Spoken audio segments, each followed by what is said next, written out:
about the Zoom meeting? No, I don't believe so. But Oh my God, it's so funny because every single thing that everybody has to deal with every time they have a Zoom meeting, and I was in tears laughing because every work meeting I have, it's the same. And someone's muted, and someone's kids in the background, and someone's whatever. It's hilarious. Yeah, I've only had one-on-one Zoom meetings. I haven't had any team meetings because I do like more sales stuff and work one-on-one with clients. So Right? I haven't had the whole kids in background thing yet. The group stuff is hilarious. Oh man, Zoom has like these crazy compressors on it too. I've noticed. So if like one person's talking and has like the priority, it will compress the hell out of everybody else, and you know you could get like some kids screaming really loud in the background, and then everything just, and then like it just compresses the whole thing. It's like, all right, we're side chaining that's that. So, That's awesome. That's so funny. yeah, so that's one thing I've noticed about Zoom. But you know, it's a cool piece of technology. I don't know why like things like Google Meet aren't more popular, but yeah, I mean, who would have thought this would be such a part of everybody's life? yeah, like I'd never even heard of it until the pandemic. Like it was either Skype or Google Meet, and that was that. Right. So, I don't know how Skype didn't become, you know, all important. All yeah, I don't know. I don't know why one picked up more than the other, but yeah, and then you know, especially since it's Microsoft and Zoom is, you know, just a conglomerate of international investors. So right. I don't know. Better marketing, I guess. Apparently. Anyways, I want to thank you for being patient with me and waiting those extra 45 minutes. I just have one of those nights where I just couldn't freaking sleep. So I was like, oh man, if I take this interview with him now, I'm going to sound like an idiot. So I'm going to, I'm going to give it a second. Let me smoke some weed and drink some tea and like really get everything, you know, where it needs to be. Yeah. For personality's sake. So, anyways, yeah, I guess let's just get down to it. I'm recording now. Go figure. So, yeah, let me get my list of questions up here.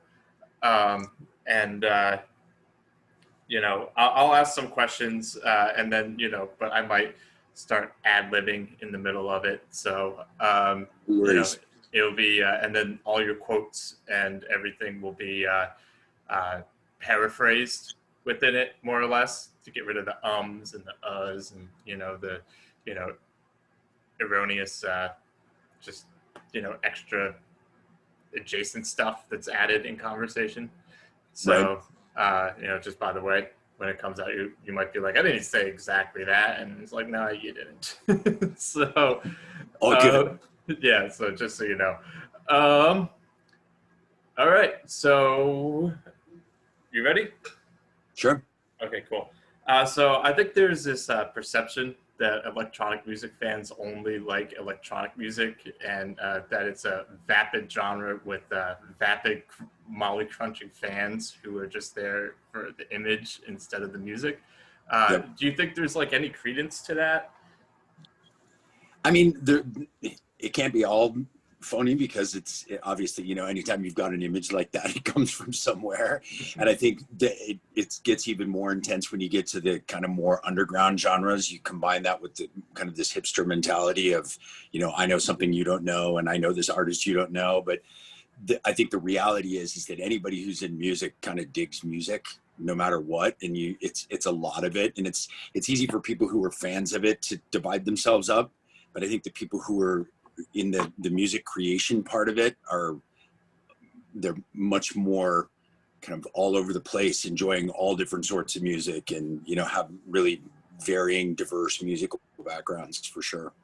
So then what kind of music are you into that's not club music? Like what diverse stuff are you listening to at the moment? You know, it's funny. I mean, I've been in music and interested in playing music and performing music and writing music for way longer than I'd probably like to mention. But it's like I started out when I was in high school. I used to play in rock bands, and I play guitar and sing, and used to play in like you know, Stevie Ray Vaughan cover bands and stuff like that. So like blues rock and all sorts of classic stuff. I've also, you know, my electronic music started out with kind of new wave and industrial new wave and stuff like that. So, you know, when I was in high school and college, it was, you know, Depeche Mode and New Order, and then that kind of developed into, you know, Nine Inch Nails and like more industrial, you know, Front 242 and stuff like that. And that's really what got me into electronic music from a long time ago. But even still to this day, I listen to all sorts of stuff, and you know, if it's good music, it's good music. It doesn't really matter what the genre is. And there's good music and there's crap in every single genre. So it's important to kind of find the good stuff and weed through all the crap, no matter what you're listening to. Yeah, no, that's definitely very true. I have a similar attitude towards music for sure.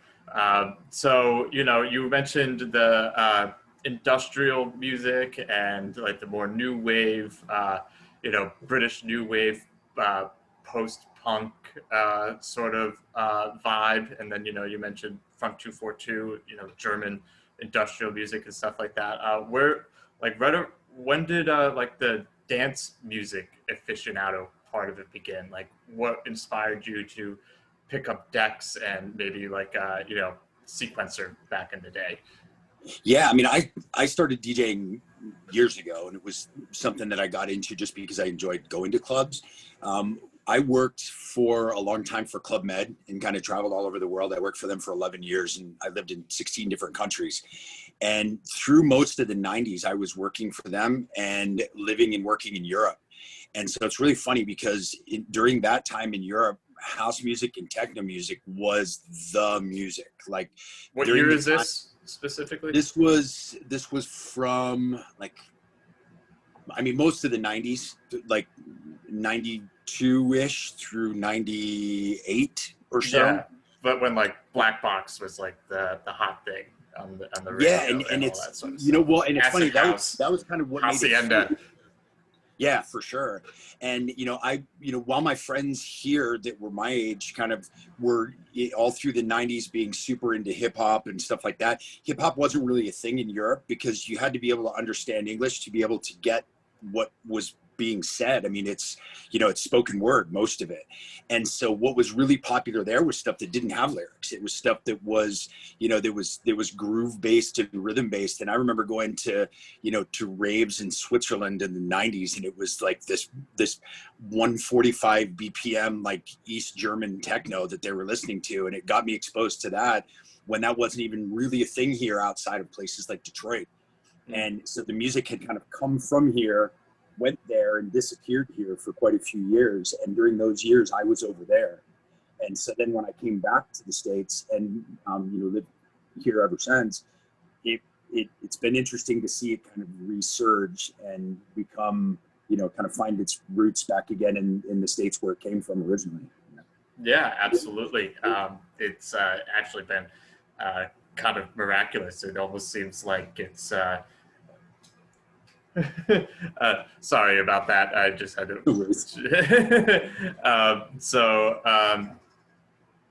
Where was I? I apologize. 1 second. You know, you're talking about music coming back again from Europe. Yeah. So yeah, it's no, funny because a lot of fans in this day and age, a lot of fans of electronic music feel like it's a European thing. Yeah, because they kind of missed the first part, and they came from here, then went there and got bigger as it kind of got squeezed out in the States by, you know, more mainstream music and particularly hip hop in the 90s. And then it's now kind of come back and become a thing, but they forget about the original piece. You know? Yeah. Why do you think it never really took off in the United States, even though it's from here? You know, it's hard to say. I think that when you think about a lot of the music that has gotten really popular in the US, a lot of it is really lyric based, you know, whether it's country music or hip hop music or, you know, indie rock or whatever, a lot of it's really lyrical based. And so I think that we kind of have, as Americans, we have an ear for the story being told. And I also think that more particularly kind of in modern music, I think that there's a real difference in mentality between kind of what people are looking for in a club here versus what they're looking for in a club in Europe. And, you know, we can talk for hours about that, but I think a lot of it comes down to, you know, how clubs work here versus how they work there. And the idea of, you know, early closing times here means that, you know, people show up at a club around 11 o'clock and they've got to get everything they want to do done by, you know, last call at 1:30 so the club can close the doors and kick everybody out.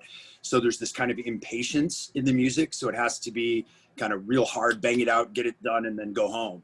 Mm-hmm. Where in Europe, where the clubs are open all night and into the next day and things like that, you know, when I play in Europe, it's a really different mentality because there's a lot more patience involved with the night. They want a vibe that starts early and goes all night long and goes into the next day, and the vibe kind of slowly evolves over time. Where here, it's much more about, you know, it's almost like it's a functional thing, like get out there, have your fun, and get home. You know, yeah. And there's a lot more patience involved, I think, with that. And so genres of music that involve a lot more patience and mood, like techno, are a lot more popular there than they are here because people just don't have the patience to deal with it here. Yeah. So in Denver or Colorado in general, it looks like Polis is pushing to about a 4 a.m. last call. How do you think that would affect anything here? Or do you think the culture will stay relatively the same? Do you think clubs will adapt and like create more of a vibe for that sort of thing? Or do you think they'll just stay, you know, except for maybe like the Black Box, Denver clubs are more like just a room that things happen in rather than like a room that's designed for an experience. So do you think they will adapt now that they have more time, or do you think it'll just kind of be more of the same? But with, you know, I personally think that it's only a positive thing as far as that perspective goes, as far as people being able to, you know, enjoy a longer night of entertainment and a longer night of kind of. Oh shit! You just cut off. You just cut off your microphone. Just. I don't know, man. I'm going to chat. Can you test your microphone? Wait, say something really quick. You got me now? Okay, now you're good. Yep. That's weird. I had you through that whole thing and just lost me. Yeah, no, it should happen. Crappy internet. Yeah. No, I mean, I was saying, I think that people will adapt, and I think that I like the idea of being able to have more time to enjoy a whole night of events. You know, from a DJ perspective, it's really interesting to be able to have more time to play as well. You know, right now they're trying to cram as many DJs as they can into this really short time frame.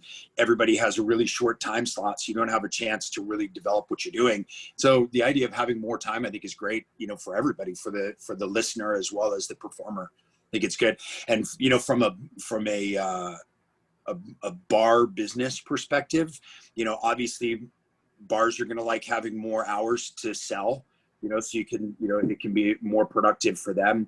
And there's also this thing where, you know, you notice in downtown Denver at 2 o'clock at closing time is when you tend to have a lot of problems with everybody just exiting the club at the same time, and you have problems in the streets. And one of the things that having a later closing time does is it allows people to finish their night and leave progressively over the course of the night, rather than everybody leaving all at kind of the peak of fun, having it shut off, and then everybody's thrown out into the street all at the same time. You know, I definitely like the idea of later closing times. Isn't it kind of ironic that we're learning that the things that we put into place in order to quote unquote protect people, such as a late closing time or, you know, or or an early closing time, or things like the Rave Act, have actually, we're starting to like become more enlightened and realize that those might have some unintended consequences, and that the road to hell is paved with good intentions in some way.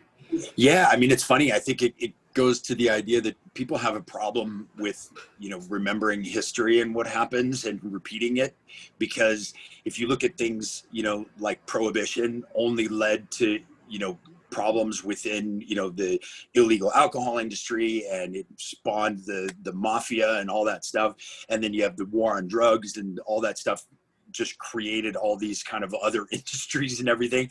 And I don't know, people just kind of forget. We have short memories. I think you don't realize that, when you try to restrict something, overly, and you don't kind of think things through, and you just have knee-jerk reactions to things, they definitely have unintended consequences for sure. Yeah. And do you think your experiences in Europe, have you seen that they've done a more nuanced approach to it, or is it still kind of heavy-handed? No, I mean, I think that it really kind of depends. It's funny.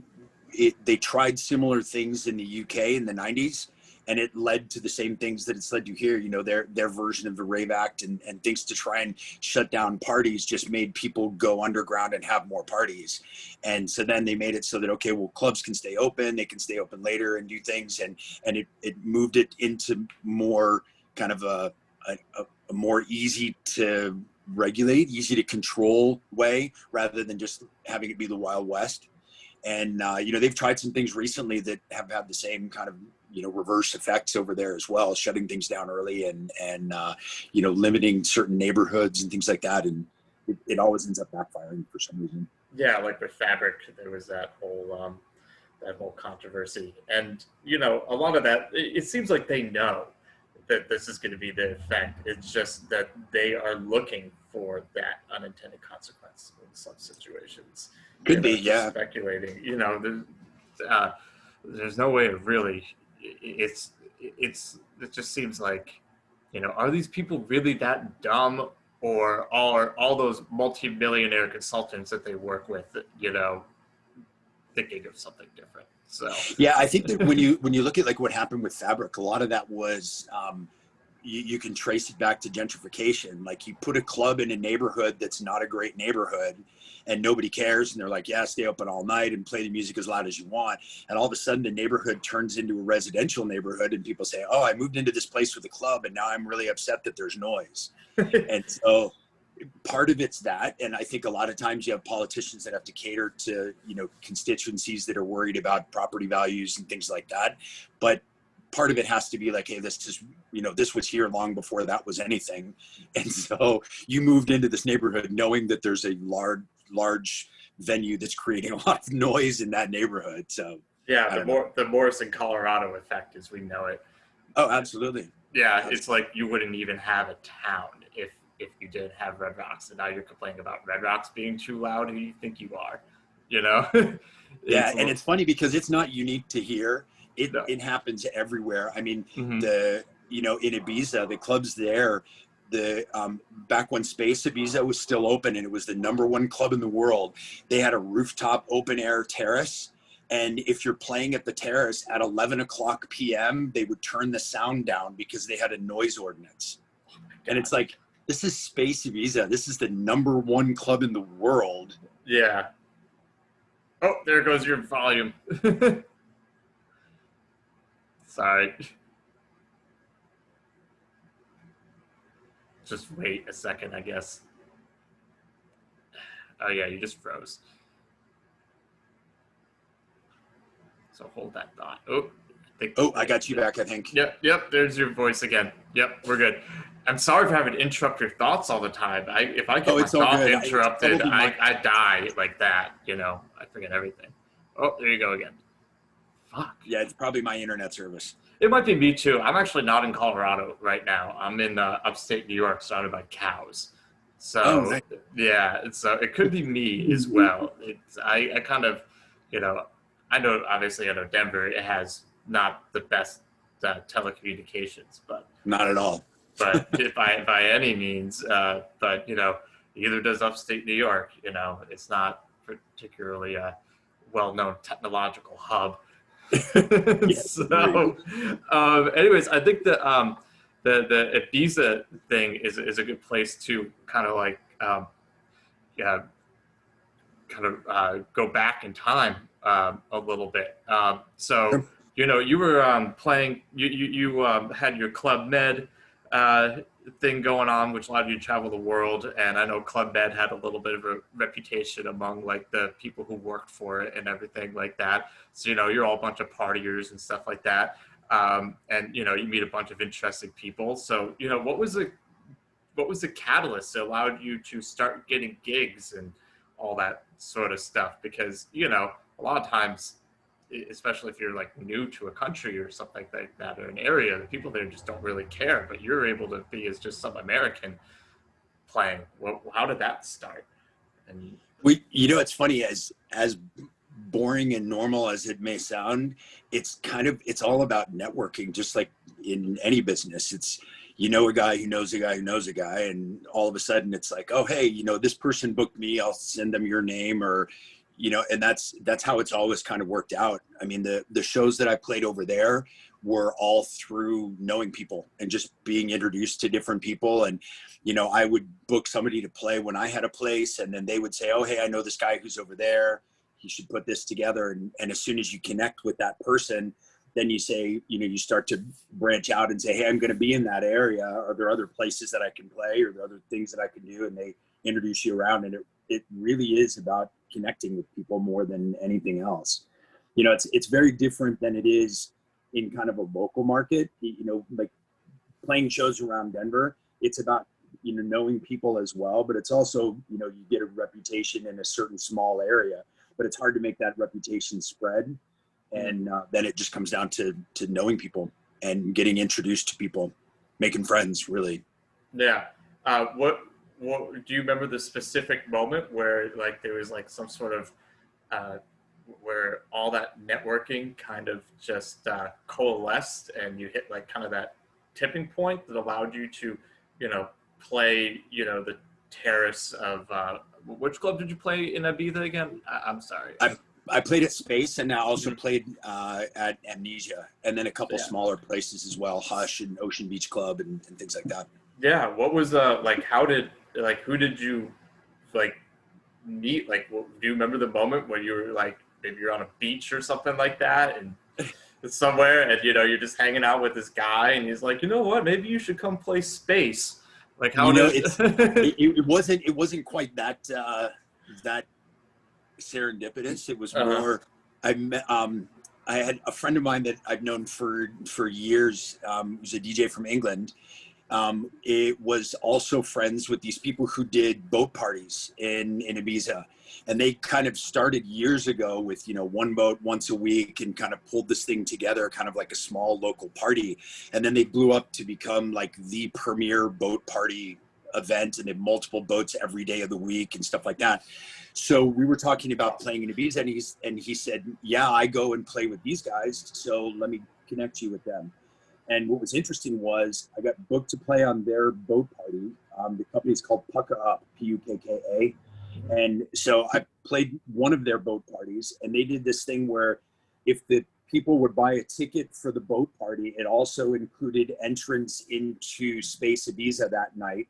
And they had their DJs playing one of the smaller rooms at Space. And so by getting booked on the boat party, that allowed me to play their room at Space that first night. And that was one of the first years that I went over there. And then I kept in contact with them. And as they grew, I kind of was able to grow with their promotional stuff. And they grew to bigger and bigger rooms at Space. I went back and played multiple nights. They were doing, their room happened to be during Carl Cox's Revolution parties at Space. So I got to play those. One year, my timing with when I could travel over there corresponded with the opening night of the season. So I got to play his opening night, which was amazing. And, you know, it's cool because, you know, they had 5 different rooms, and you're playing in this like smaller minor room, but you're also on the bill with, you know, John Digweed and Nicole Mudaber and, you know, Dubfire, and, you know, all these artists are playing the same night. And it's cool because you go and play your show, and then you have this kind of all access wristband, so you can go into any of the other rooms and, you know, be on stage or in the booth basically with these guys as well, which was super fun and a great way to meet people and kind of network that way. Yeah. And it was that kind of meeting people in really casual ways too. I mean, one year when I was actually flying to Ibiza, I went from Denver to London changed planes, got on the EasyJet flight to go from London to Ibiza, and happened to be seated on the plane next to Carl Cox's sister. Oh, wait, we just disconnected. Shit. Hold that thought. Carl Cox's sister.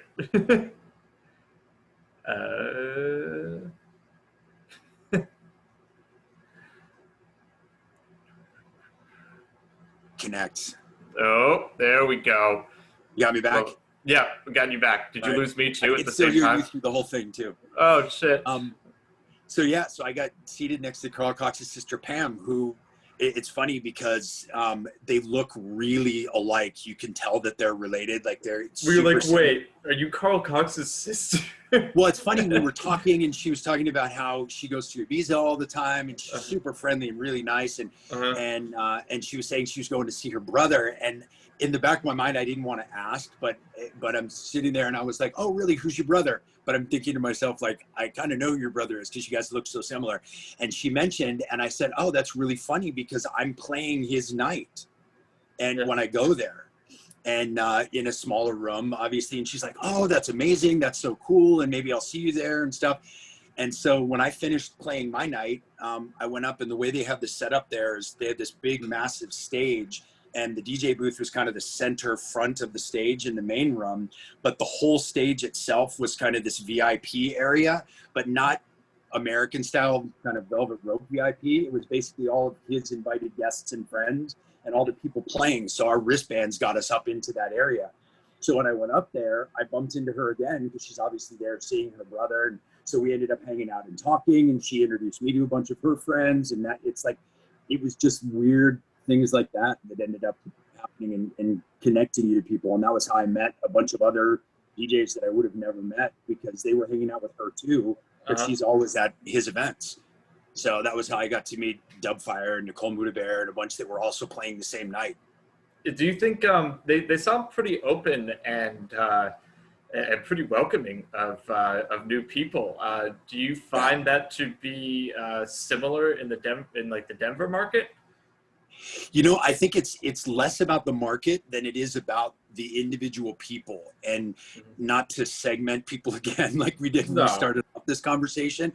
But I found that people that are involved in the underground music scene from the artist side of it are way more kind of friendly and down to earth and just kind of like normal, nice people, where when you get into, you know, the ones who've had these like careers that have blown up in something that's more in the commercial mainstream, it tends to go to their head a lot more. And, you know, the times that I've met, you know, bigger artists that have been in this forever, they've just been super nice and super friendly and down to earth. I've noticed. I've met a bunch of, you know, people who blew up quick, and it's like not anybody I want to hang out with at all. Mm-hmm. Yeah. I mean, this is kind of off the record, just for conversation's sake, because I don't think I can put this in the piece because it's kind of conjecture-ish. But you know, I've found that. So I also do Co-Oscillator, which is like this smaller blog. I think you're familiar with it. You've liked the stuff and all that sort of thing, and I've this little blog, and this is like a year ago before I started writing for Westward. I couldn't write for it's a little shady to write for both in the same local market. So because of the contracts and stuff like that. But you know, I was getting interviews with people like Recondite. I got Rodriguez Jr. Some other ones as well. I'm forgetting. It was a while ago. And those people were just like the friendliest, easiest to get in touch with, most responsive, you know, no preconceived notion. They just were like, okay, this is like the people who are covering this in this area. It's a small market. I might as well talk to them. However, even for Westward, and like, you know, and thank you for talking to me, because like I find, and I think it's maybe because you're older, but I find that people who are like in the local market, even from Westward, they have this attitude, right? When they hit about like 1,500 followers or something like that, where they're like, oh, I'm hot shit. I'm going to like play these little fucking mind games with you and make you try to reach out to me. And, you know, I've just gotten to the point where, you know, I'm like, a moment away from being like, hey man, I've interviewed some really important people and they don't have your attitude. So if you want to go anywhere, you need to stop this right the Absolutely. fuck now, or you're going to, or people are not going to want to work with you. And, you know, and that could affect my reputation within the scene. But at the I same have time, I want to be seen, like, dude, you're just shooting yourself in the foot. I'm trying to give you coverage for nothing. totally. You know, I'm just trying I to have help seen you. that attitude kill so many people's careers Uh-huh. that they just get too big for their own shit and decide that they can't afford to talk to anybody who's minor. And they, you know, And they're not even big. performance side, yeah, exactly. And in the performance side, there's that same moment is generally when they switch to the idea that, well, I'm not going to open for anyone anymore. I'm a headliner, or I'm not going to do the first set of the night anymore. So I'd rather just not play. And what ends up happening, and they don't realize it, is they end up just not playing. Yeah. Just because people are like, you know what? Who are you? Why do I have to put up with this shit? Yeah. You know? And then you get these big, huge artists, and it's exactly that. Like they're like they're friendly, nice ones. And I don't think it's because they're big. I think they're big because they were like that all along. They've That been makes sense, genuine, yeah. nice people. So it allows them, you know, it allows them to network. It allows them to grow. People want to hang out with them and spend time with them because they're nice, friendly people. One of my favorite people like that is Matador. I Really? played with him probably about 5 years ago or so. I opened for him in Mexico City Hmm. and got to know him there. And his wife was there at the same time. And we hung out backstage. Like super, super nice guy. Then coincidentally, I got booked to open for him again in Washington, D.C. a couple years ago. And he showed up to the venue while I was playing my set and pops into the DJ booth and he's like, what the fuck are you doing here? Like, this is so cool. And totally They remembered you, yeah. Yeah. And then about a year or so ago, he played here in Denver for the Techno Taco Tuesday, and I got booked to open for him there. I remember And that, yeah. he sends me a message and he goes, hey man, I just saw that we're playing together again. This is hilarious. Like, and we were joking around like, yeah, I'm stalking you. I'm following you around the world. I'm just going to play with you in every single venue. And you know, when he came here, it was the same thing. It's like, yeah, let's go have dinner. Let's chat. Let's hang out after the show. And like, because he's such a nice guy, like such a genuinely friendly, nice guy. Yeah. You know, and I have the same thing happen with Mr. C too. I played with him here in Colorado first, and then I coincidentally got booked to play with him in Mexico City as well. And it was the same thing. It's just like we end up hanging out while there's somebody else playing, that we end up having drinks at the bar and just chatting, and, you know, just genuinely nice people. Yeah, and that seems to be the key to success. You know, everyone, I haven't interviewed like a shitload of people, but, you know, I've interviewed a good amount, and that just seems to be the case. You know, the really nice people seem to succeed, and you hear all these, you know, media stories behind, you know, superstar asshole DJs like Datsik and Space Jesus, and, you know, like Hippie Sabotage, like more EDM people, but like in the, you know, underground, in that underground house of techno 4 to the 4 scene, they just seem to be like just genuinely helpful people. And it might, you know, part of it might be what attracts people to underground music in the first place. If, you know, people who are underground artists, by the nature of the style of music, you're not in it to become rich and famous. Like, you know, you're never going to become rich and famous because that's, there's not millions of dollars to be made in this style of music. No, and so not. It attracts people who are genuinely in it for the money and the people and that stuff. Whereas I think people who are attracted to more mainstream music are like, hey, what kind of music can I make where I can get famous and everybody's going to love me and I can make $1 million? It's like, yeah. It's just not the same thing. Let me see where to go to with this. Just let me look at my questions really quick.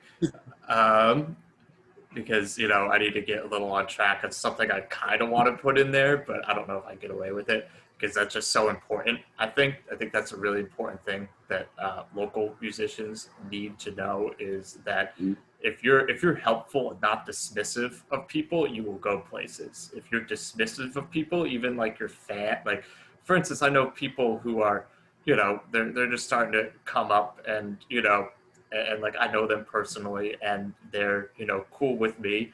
But you know, someone comes up to them who's just a fan, and then they just are dismissive of them, and Yeah. like looking at them like, dude, you have 12,000 followers. You're not anything. You need to like shake this person's hand and give them a hug.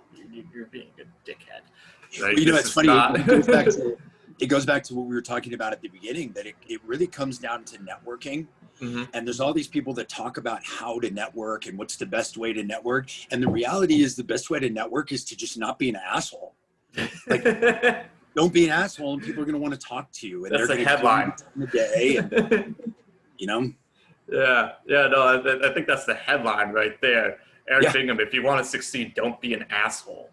It's I think true. that, yeah, and I think there's so much to be said about that. You know, I find myself having to like, with local people, just having to sift through so much fucking bullshit, and it's just starting to eat away at me in some ways. You see it a lot too. Like, people oh, who- you're online, you're not responding to my message, and I'm trying to help you out. Like, fuck you. Right. Like, you know.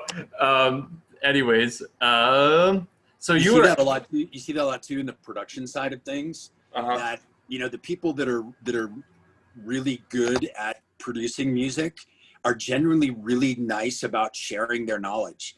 Mhm. And the ones who are kind of new and develop this huge attitude are like, hey, I'm not going to share my secrets because you're going to compete with me. And it's like, no, it's like a community. We're all like doing this together. Yeah, I love exactly. when somebody sends me a message and says, hey, how do you do this? I love to just be like, oh, here's, you know, I don't know if this is right or not because I figured it out on my own, but here's how I do it. You know, Yeah. and maybe we'll see. Yeah, no, it's that reciprocal nature. Like, you know, you started making this this YouTube thing, you were saying. Yeah, a week and a half ago. About a week and a half ago. That's Yeah. cool. And so that's like, you know, is that your version of creating some sort of like reciprocity with the world, or do you find out something else that within it? Yeah, no, it totally is. And you know, the thing that kind of pushed me to do it in the first place was a friend of mine who's just getting into music production, who I've known for years, and who's a really good DJ, and you know, he's always wanted to learn how to produce music. Came to me and said, hey, would you give me some tips? And I said, sure. And I'm more than happy to. And he said to me like, oh, wow, the things that you tell me and the way you explain it makes a lot of sense. And, you know, I wish more people out there made sense when they were explaining stuff. And it's like, well, maybe because I'm self-taught and didn't like go to, you know, some formal music engineering school or whatever. And so when he said that, I was like, wonder if it would help other people. So I'm just going to start throwing stuff out there and see if people like it, you know, Yeah. if you can learn anything. And I'm sure that there's going to be all kinds of, you know, that same kind of hipster hater that's out there for styles of music where you'd be like, oh, well, that's not the way you're supposed to do this or whatever. And honestly, I don't care. Whatever, you know, if you end up making music that sounds good in the end and that people like, that's all that matters. Like, really, it's all that matters. But I don't care remember, what gear you use or what software you use or whatever. It's all that matters. But remember, Eric, there's no vocals in techno. It's not techno. Yeah, there's exactly. Vocals in it, you know. Which I don't know. There's this I don't know. Have you been watching? Do you ever watch DJs and Beers? Do you know what that is? Yeah. Oh, yeah, absolutely. Yeah. So I've watched like all of them. Yeah, I'm at a this point. huge fan of Chris Liebing. Like, he's one of my all-time favorites artists and also people. He's a super nice guy as well. You seem super and- nice. And that's the thing, like, if you watch the things that he does, like the DJs and Beers, or even like whenever he does an interview or a tutorial, he talks about like these like janky setups that he started out with when he was DJing and whatever. And I'm all about that too. Like, it doesn't matter the gear you use. It doesn't matter the, you know, what you know or what fancy synth you have or whatever. Like, make stuff that people like and that tells a story and that has some emotion to it. And, you know, that's what's important. Mm-hmm. I love him for that. And these are all people who are very well respected within the scene. Like Truncate and Drum Cell are like pure techno head techno, more or less. Like, if you're into techno and you're into like, you know, that particular style of techno, those are your people. You know, Dubfire, as far as like the more mainstream techno goes, you know, he's a god. I mean, have you been seeing Chris Liebing, his live streams he's been Radio doing Slave. since the quarantine?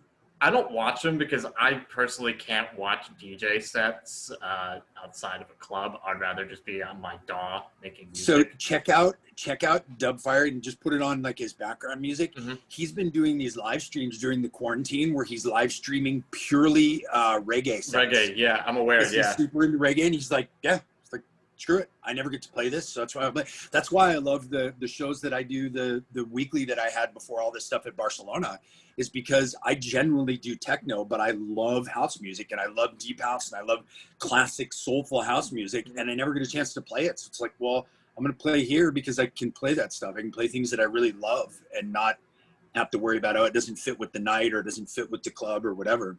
mm-hmm.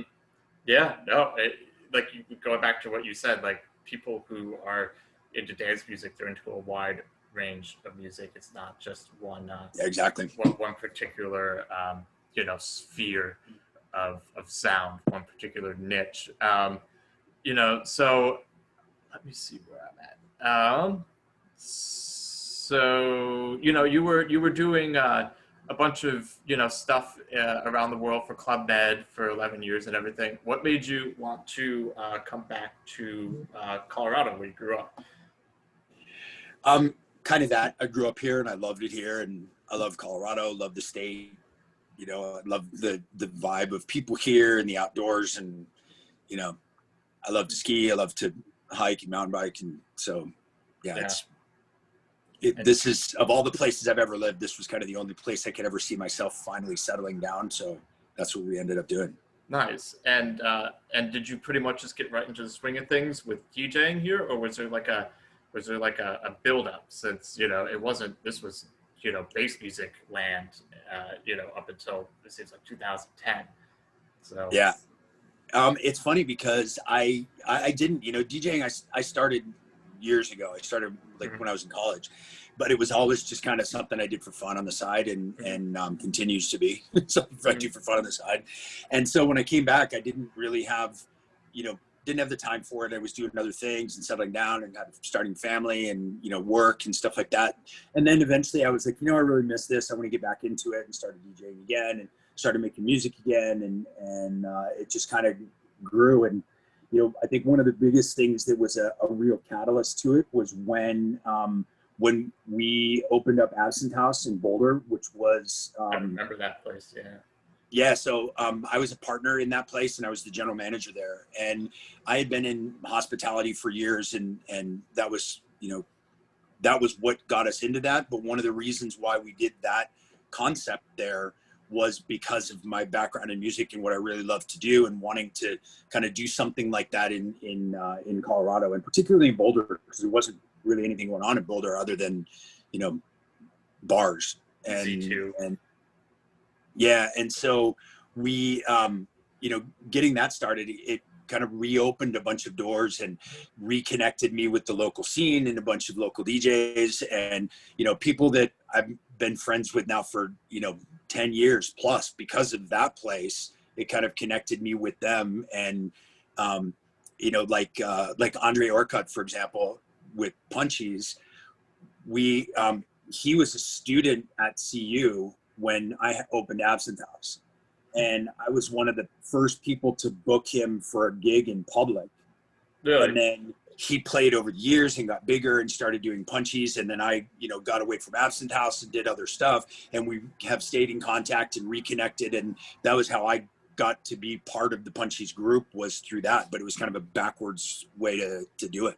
Well, I mean, yeah, you get, like you were talking about before, you kind of gave something out of just, the desire to give something, just to foster like a community, or like even a sound in the town. And, that kind of happened. However, I lived in Boulder when Absinthe House was a thing. I don't remember it being very like house and techno oriented at all. Am I wrong about that? Yeah, it's funny because what we did, business necessity wise, you kind of have to, when you want to fill a place that's that big, you have to kind of cater to the crowd.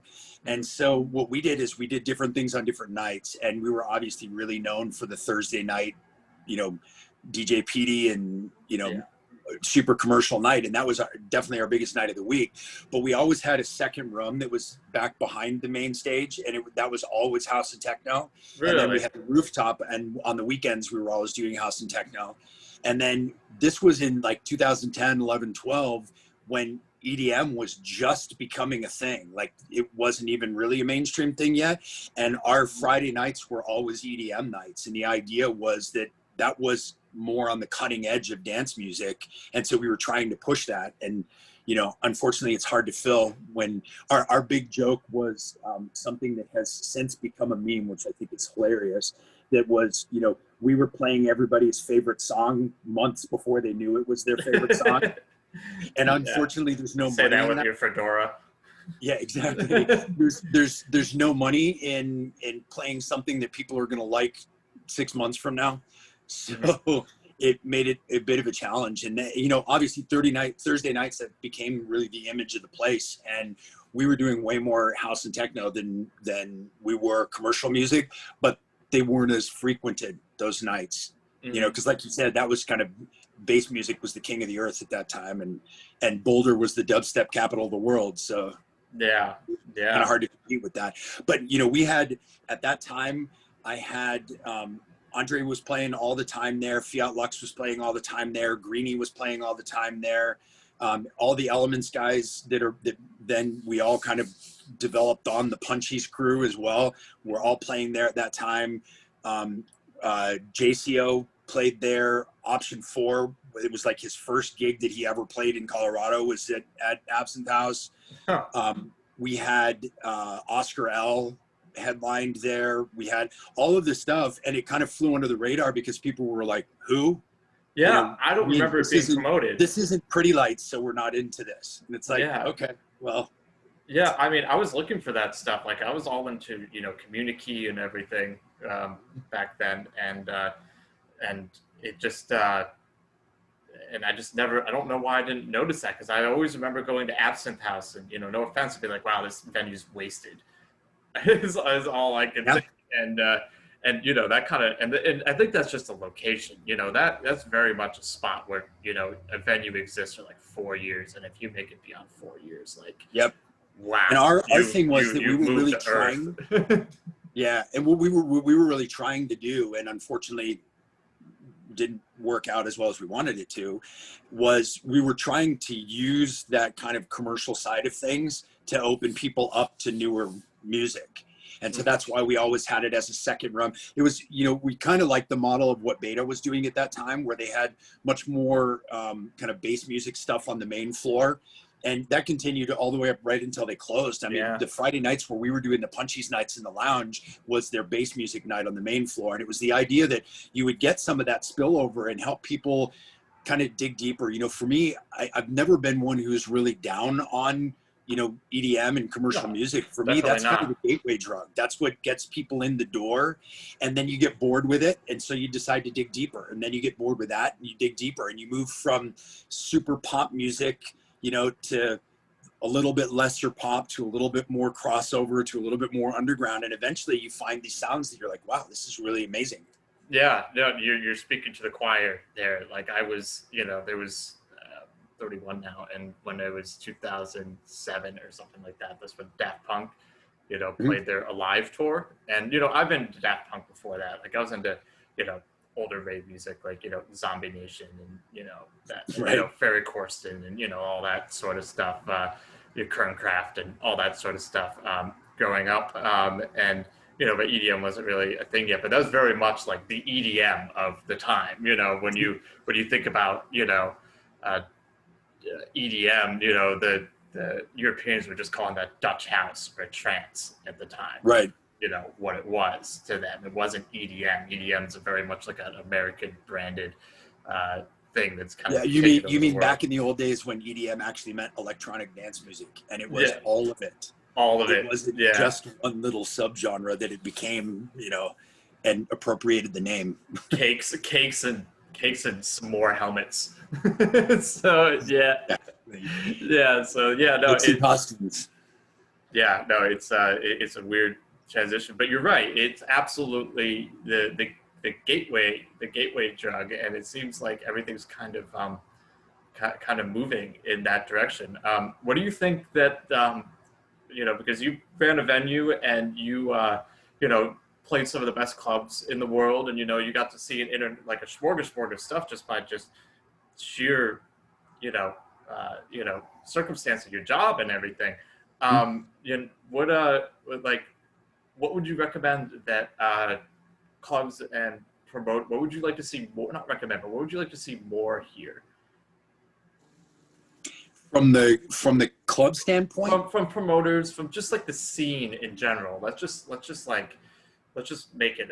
I mean, not to oversimplify it, but I really think that the consumer, the listener, the clubber needs to demand more of promoters and venues and things like that. Because if we're so willing to settle for... Oh, there it goes. Shit. Hold that thought. We were doing so well.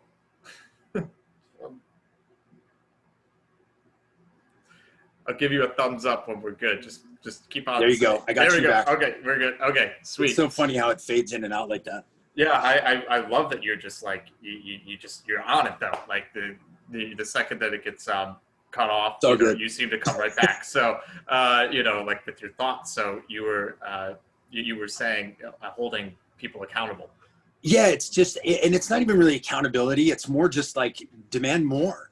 Like it used to be, and it's funny because I just heard this quote again recently. This comes up all the time, and it was actually a quote from Boy George, who is, everybody knows him as what he was in the 80s as like a pop music guy, but he's an amazing house DJ. And one of the things that he says all the time, and I remembered hearing this quote from him more recently, is he says it used to be that when you went to the club, you were going because you wanted the DJ to teach you something. You wanted the DJ to show you music that you've never heard before and to open you up to something new so that you could then explore it at home and all that stuff. And it's become this world where you want to just go and hear the DJ play the thing that you always hear them play. Or you want to hear them only play their music, or you want to hear them. And if they play something, whether it's an EDM DJ or a techno DJ or a house DJ or a hip hop DJ, it doesn't matter. You pigeonhole them. And if they don't play what you think they should play, it pisses you off. Mm-hmm. And I think that the people that are listening to the music should really, if you want more good quality music, you should go to the clubs with the idea of saying, open my mind. Like play something for me I've never heard before. Play me my favorite song before I know it's my favorite song. Don't play me what I want to hear. Play me, what I should hear. Well, yeah, what I didn't know that I didn't know I wanted to hear. Right, exactly. Play me that song I don't know I like yet. Mm-hmm. Really.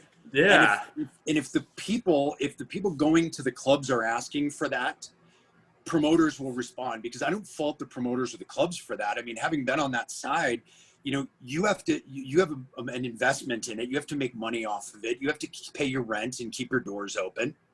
So, you have to book people who are going to fill your club. Mm-hmm. And that's just the way it is. And if the people paying to get in the door or paying to buy the drinks or paying for, the cover charge or the ticket or whatever, if they're paying because they want their mind expanded musically, then the promoters and the clubs will respond to them. Yeah. If the only thing they'll pay for is a big giant name that's all over the top 100, or that's, that is the one that everybody knows, then that's what they're going to book. And it's not the promoter's fault, and it's not the club's fault. Mm-hmm. No. They're responding to demand. Yeah. However, I've been going to club nights, for a long time in the Colorado area. And and I gotta say, even if they book a big name in Colorado, that's like a big name, that doesn't mean that they're gonna fill the venue. So do you think that the local, and you see it all the time, do you think that, maybe that is the people not showing up to those things is the local market's way of saying, well, we don't really give a crap who it is? What I think a lot of it can be is, I think it's a lot of people, I've lived in a lot of different places. Mm-hmm. And in Denver, we're really lucky that we've got a pretty outstanding music scene for the size of this city. True. And I think that people take it for granted. So when someone big comes to town, they'll be like, oh, I'll just see them next time they come to town. Yeah. And it's like, whereas you're in another city and they're like, holy crap, this person's here. I will never get a chance to see them again. So I'm for sure going to this show. Mm-hmm.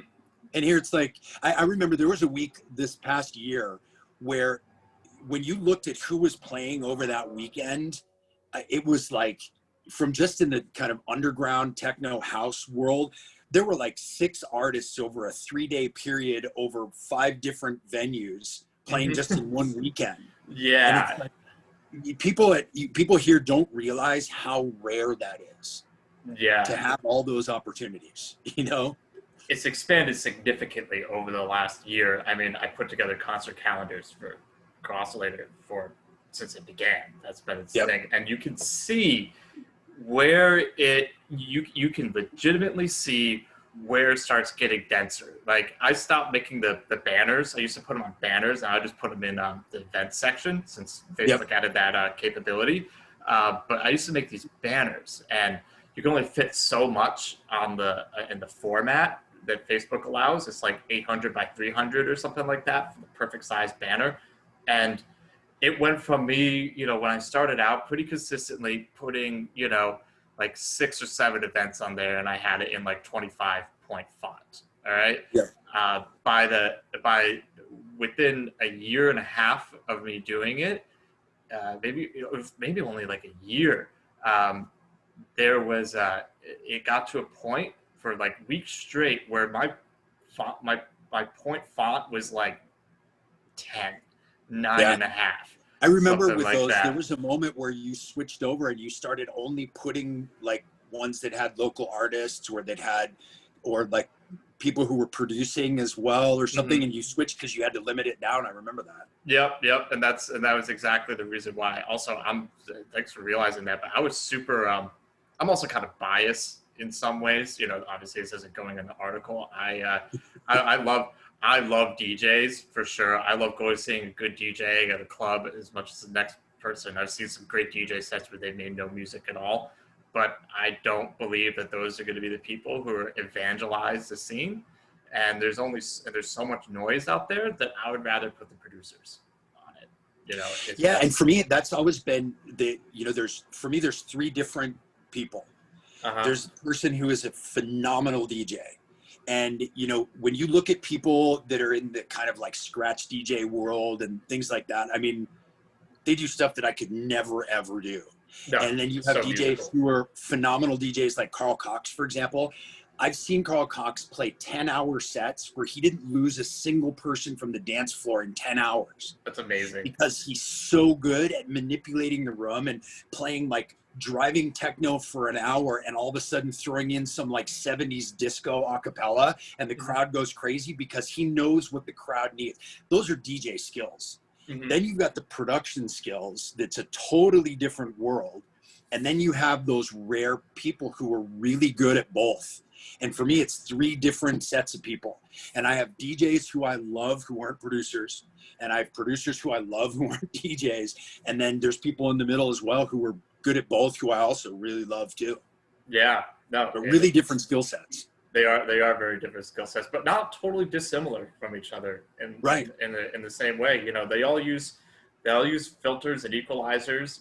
They all have some sort of beat warping involved within it, and pitch manipulation and effects, and all that sort of stuff.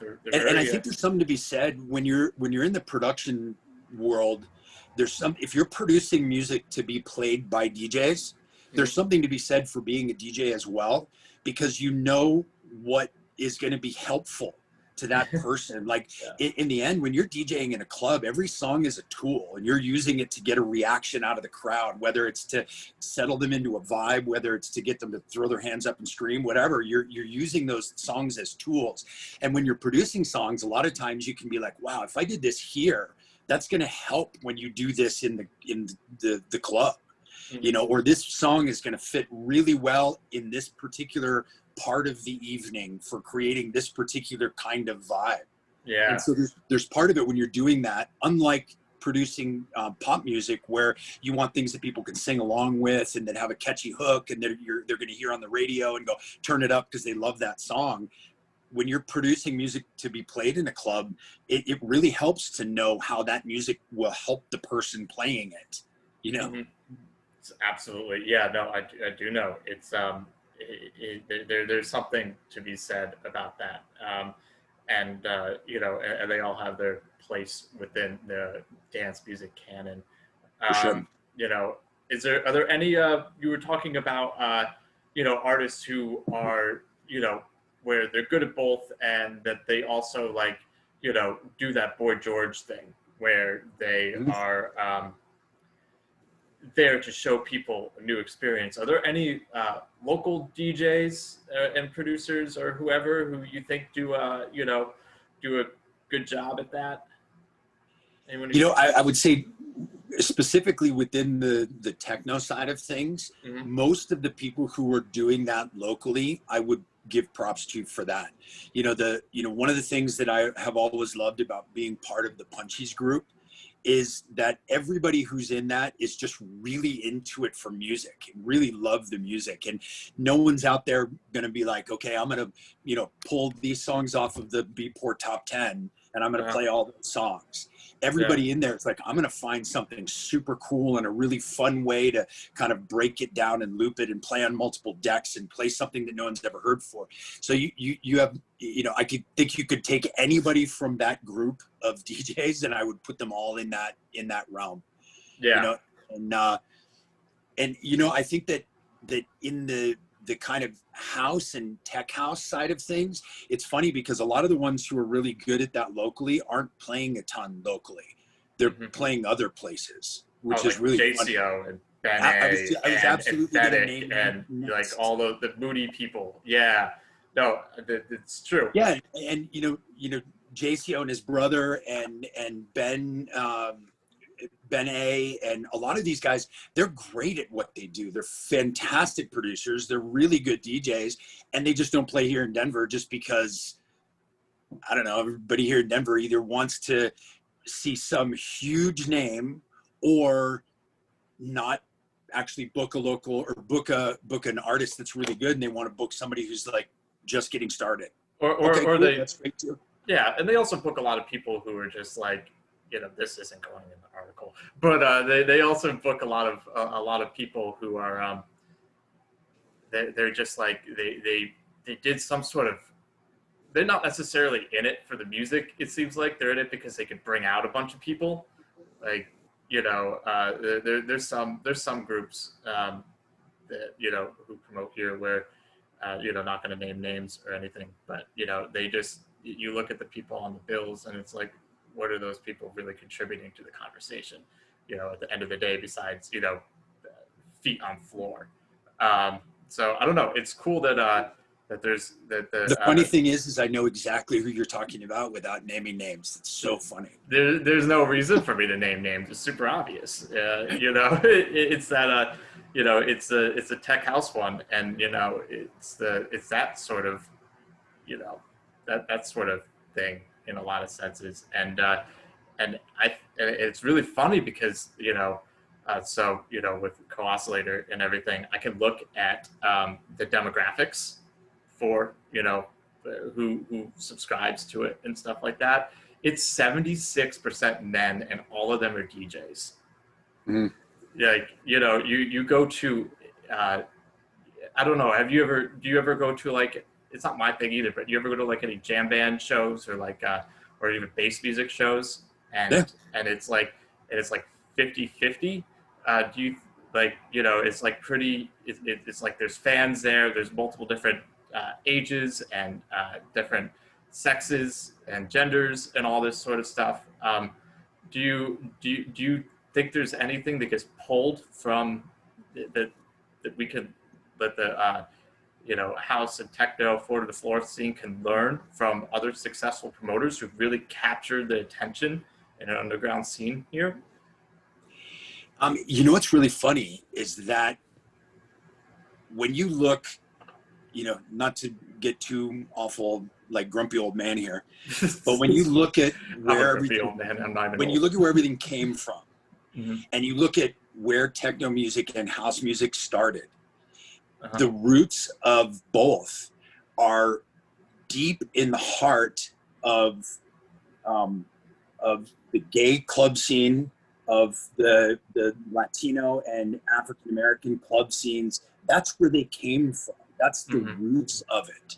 You know, when you look at half of the artists who started all of this stuff, they were from these different communities that now are, you know, it's an inclusive community, but they're not participating anymore. You know, and it's this really odd thing that kind of happened over time. It's kind of like what I was saying about, you know, techno and house started here and then went to Europe and got forgotten and then came back.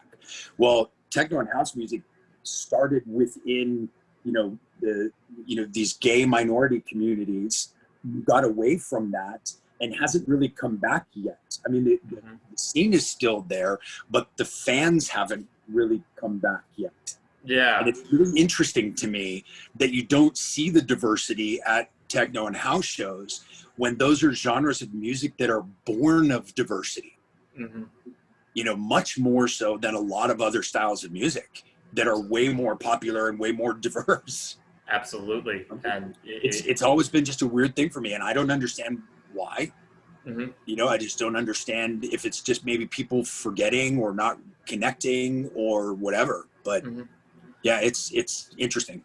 Well, around the world, you kind of see that though in a lot of places. You know, I've been around, and you see a more diverse crowd of everywhere people. But here. Everywhere but yeah. And by here, do you mean the United States, or do you mean Denver, like Colorado? I mean the United States. I mean, Denver, maybe it gets magnified a little bit just because doesn't have the diversity of, you know, Detroit or New York or whatever. Yeah, but I mean, we're landlocked. But yeah, but I mean the city, or like the country itself, it's funny how you know the music has shifted, and who knows, maybe that part of that has to do with the EDM shift and that group of fans that was kind of developed there that's then since come over. But I just don't know. I don't know what's caused it. Yeah, it's a very just very, I don't know. It's really odd, and it's really, and especially nowadays, since like people are way more accepting nowadays than they used to be in the United States, and it just hasn't really, you know, come back in any significant level. It's really strange. It's funny too, because I think the scene itself, the underground music scene, is a really accepting scene, and I just don't know why the crowds haven't realized that and haven't kind of followed along with that. Yeah. Do you think it has anything to do with like the spaces that they're held in? I don't know. I mean, honestly, it could, but I really don't know. Yeah, it's a conundrum. It's something that needs to be figured out here before it could really, you know, because like you look at the Black Box, for instance, and the underground bass music scene here, and it's thriving. You know, you look at things at places like even like Euphonic Conceptions and promoters like that are doing at Cervantes, and that's thriving. I remember I went to it was like a Dino Hunter show, and you know, they play really dope house music. I don't know if you've seen them live, but the Dino Hunter, it kind of came out of like the more Mile High Sound Movement sound, you know, with like Sun Squatty and all that sort of stuff. But they play like this they play live deep house music, and they do a really good job with it. And I remember looking around and being like, this is like, I mean, it was all white people because it's Denver, but I remember being like, there's like, you know, people here that when I think of like, you know, an up and coming music scene, like young, beautiful women and like interesting artsy people and like people who dress eccentrically, like, you know, the old raver style of old. And, you know, and there's like this, like, you know, coalescence of, you know, of like, you know, different culture that comes together. And, you know, at this point, it seems kind of corny in Colorado. It's been happening for such a long time at this point. But, you know, when that was first happening, it was very like, what's this? You know, what's, you know, this, like, what's with all these crystals, and you know, what's with your silly looking hats and stuff like that. But the Burning Man crowd. Yeah, exactly.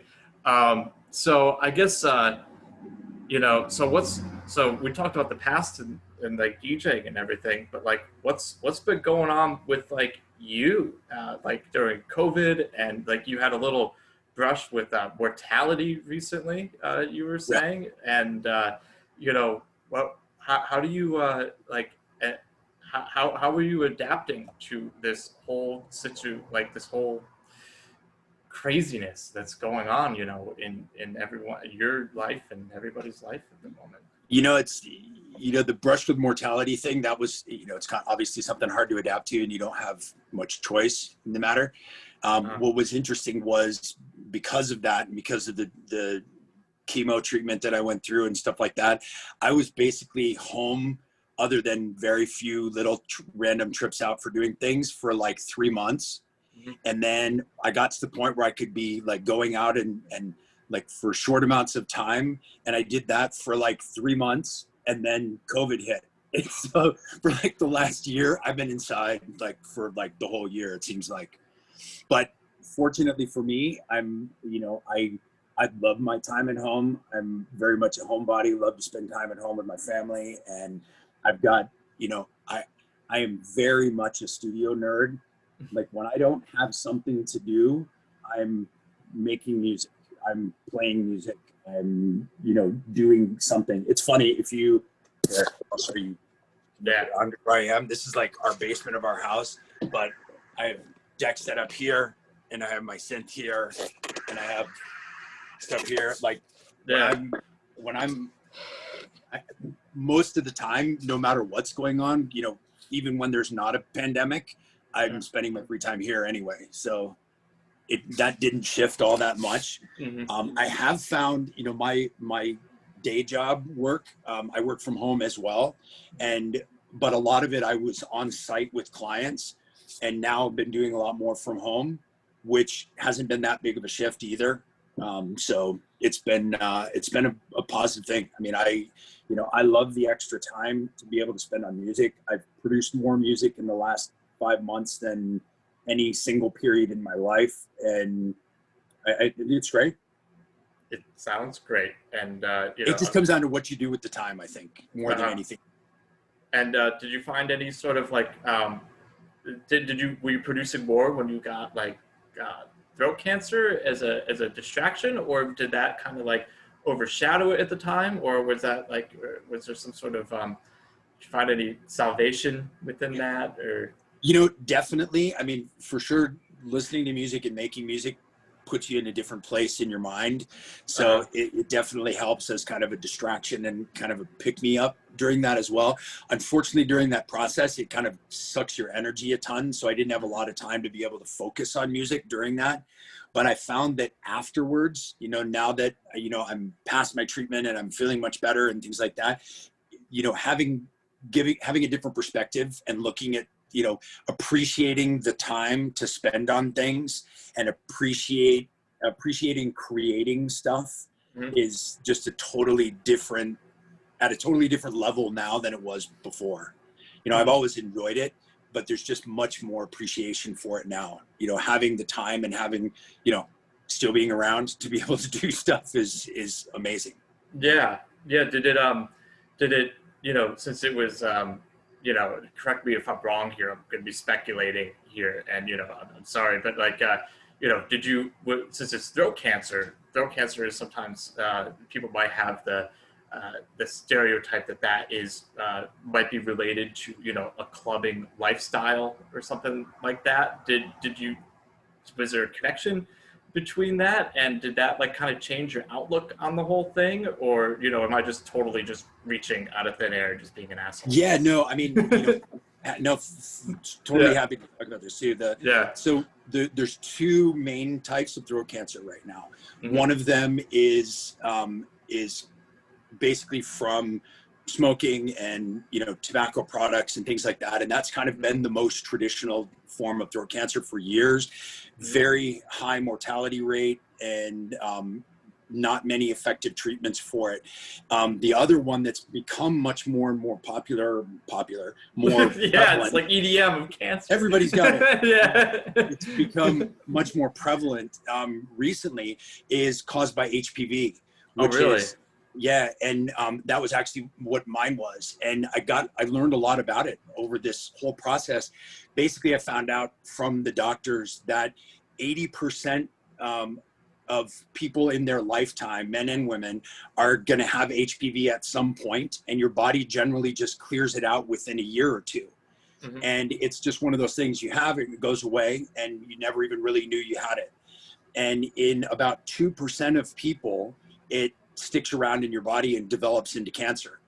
And it's something that your contact with it could have been, you know, a couple months ago, or it could have been up to 30 years ago. They said it can stay in your system for 30 years before it turns into something. Uh-huh. And so no way to know really where it came from, what caused it, whatever. But they did know, they can tell by when they do biopsies, they can tell that it was a cancer that was originally caused by HPV. Mm-hmm. And the fortunate thing is that it's called oropharyngeal cancers. And they are much more, the ones that are caused by HPV are much more responsive to radiation treatment. And so they have about a 95% cure rate. Oh, wow. Whereas the throat cancers that are caused by tobacco products have about a 30% cure rate. And so, you know, getting the diagnosis when they don't know what caused it, all of a sudden you're like, oh shit, which one is it? And I didn't even really know there was a difference at that point, but I learned that over time. And then finding that out, I mean, I remember going to my oncologist as they were doing the whole diagnosis and figuring out the treatment plans and things like that. I got this piece of paper from the oncologist that basically said, here are the different types of treatments for this. This is kind of what you can expect from them. And on the bottom of the paper, it had written, HPV positive oropharyngeal cancer has a 95% cure rate. Oh, that's, and I remember seeing that on the paper, news. and I was like, oh, it's good. I'm going to be good. It's all good. Yeah. And what the doctor told me in that meeting was, he said, you're going to be fine. We're going to cure this. He goes, the treatment for this is especially brutal. So things are going to really suck for a couple months, but you're going to be fine. So give us these couple months and we'll give you your life back and everything's going to be all good. Yeah. And so then you go into this really awful, brutal treatment with the outlook of like, okay, I can get through this because I know it's a finite amount of time and I know that in the end, everything's going to be okay. So it definitely helped with everything. That's amazing. And there weren't any scares or anything during that process? It was pretty... I mean, obviously it's scary, but like extraordinary. I mean, the hardest part of it is when you get to the last week or two of the radiation treatment. Like I did over a 2.5 month period, I had 7 chemo treatments and 35 radiation treatments. And when you get to the last week of the radiation treatments, it does so much damage to your throat and the inside of your throat where they're kind of pointing the radiation that you can't eat or drink. You can't drink water. Like you can't swallow. You can't put anything. So I went through a 2-week period where I couldn't eat or drink anything. Shit. And so I had to go to the hospital every other day for IV fluids just to keep from dehydrating. And so it was brutal. I mean, I lost almost 50 pounds. 50 pounds. And out of those 50 pounds, like 35 of them were in that 2-week period. God. So as scares go, like, yeah, that's scary. It was brutal. Scary. That is... But they know, I mean, they tell you going in, like, you're going to feel fine for the first couple weeks and you're going to think, oh yeah, there's nothing, I'm not going to have any side effects. And then you're going to get progressively worse and worse because it's a progressive treatment. And then the last couple weeks of treatment and the couple weeks after treatment, you're going to feel like you're going to die. And just know it's coming so it doesn't surprise you when it happens. And it does help you kind of get through it. But yeah, not being able to eat or drink for 2 weeks was frightening. I think probably more so for my family than me even. Yeah. Like they're watching me just shrivel away. And like in my head, I'm like, okay, it's a couple weeks. I'm like counting the days. Yeah. Yeah. Yeah. Well, you look, maybe it's just the lighting, and you maybe got some nice lights, some nice natural lighting in there, but you look good. So. But I'm feeling mostly back to normal. Mhm. The only residual symptoms that will probably be for the rest of my life is because it was focused on one side of my neck. They did more radiation treatment on that side, and the radiation actually does a ton of damage to your salivary glands and your taste buds. So you lose all sense of taste for the entire treatment, which was the worst side effect of anything. Oh my Like, God. everything tastes like nothing. Like you eat Jello and it's like you could be eating mayonnaise. It doesn't, like, you have no idea what it is. It's just texture. Yeah. But the taste has all come back, but this whole side still doesn't produce much saliva. So you get really bad dry mouth, and you wake up in the morning and you've only got one side that's making saliva. So you get this really awful dry mouth. But other than that, everything's more or less back to normal. And I've had a couple of post-treatment PET scans that have come back cancer-free, and it's a good sign that that's where I am now. I have to get those pretty regularly for the 5 years post-treatment, and I'm about 10 months post-treatment right now. And they say once you get to 5 years and of scans that are cancer-free, then you can say you're cured. Yeah. So I've still got some time to go, but for the moment, it's going in the right direction. Yeah, congratulations. I'm more than happy for you. Like, that's especially nowadays, that's a hell of a hell of timing. It's like just getting out of jail and being put into house arrest. Basically, exactly the same. In a way. So let's talk about your music for a second. Something a little more exciting. Thanks for talking to me about that. Yeah, of course. So you just released some music on the 21st, and you on Journey Deep Black, which is a local label, and you released another one coming out on the 31st. So tell me about what's going on with those. Basically. Well, it's funny. I actually, I don't know if you saw this morning, but I actually posted. I have had some actual news about my release that came out yesterday, which was pretty exciting. And that was that came out yesterday, and today premiered at number 40 in the Beatport Top 100 Techno releases. I saw that. Yeah. So kind of exciting to have that happen day one of a release, which is pretty good. Hopefully it keeps going. Often releases will kind of flash and then disappear. But do you have support yet? I mean, obviously no one's playing at the moment, but you have... Yeah, it's so funny. Like, support in this day and age is like my friends who are big DJs going, yeah, great tune, because nobody's playing anything anywhere. Yeah, you're like, can I say your support? And yeah, exactly.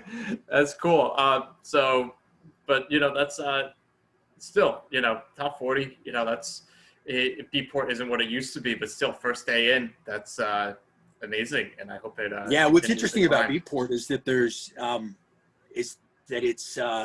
there's just so much music that gets produced now. Because it's become so easy to put music out and to get it on all of the major channels that, kind of like we said at the beginning, filtering through everything and finding the stuff that you really like is a challenge. And then from the producer and record label side of it, it's hard to kind of cut through the noise to get people to hear what you're putting out. Yeah. Whenever it happens, it's kind of like, ooh, that's cool. Yeah. What did Journey Deep Black do that you think really pushed it into past that noise? Because I understand it doesn't take a lot of buys necessarily to get onto the Beatport Top 100 in the genre. However, it takes some, and no one buys music anymore. So what do you think? What do you think Journey Deep Black did for you that allowed you to get there? I think that, common theme of networking. I think that one of the things that really helps labels today is when you have people who are following what they're doing and they're interested in what they're doing, so that when something comes out, it gives them a kind of a heads up that there's something that's out. Because if you're just relying on people hearing about your music, there's no way that anybody hears about music. No. Unless unless you've got tens of thousands of followers on social media and you can do your own kind of self-promotion and things like that. But it's really about people following along. And the good thing about labels like Journey Deep Black is that they are, they have a specific sound, as most labels do now, which is really great because then people follow that sound who are interested in that sound. So when you put out something, instantly it's something that they're going to connect with, you know, and it's not like the big massive conglomerate labels, you know, like, hi, we're Sony Music and we put out everything across the board. Well, people aren't following Sony Music because they like a particular genre of music. No. So with things like this, you follow these labels that put out a sound that you like. And so, you know, as an artist, it's great when you can release on those labels because you know that anybody that's going to hear about it from them is interested in the sound that you're putting out. It's true. So what's up with then you're also releasing the 31st on Shanito's imprint. That's a pretty new label, it looks like. It is. I'm actually the first release. And you're I'm the first release. Excited. So I don't know. Are you familiar with Shanito? Yeah, Solar? Yeah. He said, like, I've met him once, and he sends me stuff on, like, he's always been someone who's actually proactive with sending me stuff, and I've always respected that rather than me having to go out and find it. So, you know, he seems like someone who obviously, like, cares. Yeah, Chris is an awesome guy, and I've known him for years. I was actually on the phone with him right before this call. Yeah, and I've known him for years. He's originally from Miami and moved to Colorado pretty recently. And I knew him when he lived in Miami from going down there and playing shows with him at Winter Music Conference and stuff like that. And just a super nice guy and really super down to earth guy. And he has another label called Hijinks Records, which I've released on in the past. He's also released on my label as well. We've played a ton of shows together. He plays the Barcelona shows with me as well. Plus I've played shows with him in you know, other cities and states and things like that. So long-term friendship. And so when he decided he was going to start this new label, he was like, you know, he and I always kind of toss back music as we're producing and like, what do you think? You know, what does this need? And we'll produce music together as well. And so when I sent him this track, he was like, hey man, that's a great track. Can I release it on my label? And I said, yeah, for sure. I'd love to. That's awesome. And that's the thing. Like, it's whenever you can do stuff with people that, you know, it just makes it just that much better. Yeah. No, it sounds like it's, you know, I wish the label the best of success. You know, there's a lot of really cool labels that are out of Denver, and I find a new one like every week or something like that. Like I just learned about oh crap, what the hell's the name? Large frequency. It's like large something frequency, and they do like garage and like UK two-step sort of stuff. Oh yeah, and it's excellent stuff. I was like, how did I not hear about this? Like, where the hell are these guys? So you know, this place is really becoming a mecca, which is lovely. Yeah, and the funny thing is that there's labels here that are releasing music that's from artists from all over the world, and there's artists from here who are releasing on labels all over the world. Mm-hmm. You know, and so it's kind of cool with things like Journey Deep Black, where you can kind of combine those two things together. And, you know, local artists releasing on a local label and kind of trying to put it out internationally. But, you know, it's kind of helping to grow the local scene. And same thing with Shanito's label and things like that. And I had, like, for example, on my own label, the most recent release was Astro Noise, and had remix from Laura Lee Murr, because I want to have, you know, I'm here and I want to have artists that are from here too. I think it's cool anytime that we can do that. Yeah, I guess, you know, we've been talking for a while, so I guess, like, to, you know, to kind of wrap things up, tell me about Clandestine. You started that in 2014 or 15, and, you know, there's some names on there that I recognize for sure, you know, which I will list when I write this out. And tell me about that. You know, it started out as, you know, seemed like kind of a natural progression. It was part of the music industry that I had never really done anything in, but that I was interested in. And I had a bunch of friends that were interested in doing stuff together. So I was like, okay, well, how do we make this work? And I got some advice from some other industry people who had their own labels, and like, here's how you do it. And it was a little bit different then. It's a bit easier now with things like DistroKid and being able to kind of get music out a lot easier. Mm-hmm. Back then you had to apply to a distribution company. If you hadn't released released before, it was hard for them to accept you because they didn't have things automated. So they had to figure out how they were going to use their time.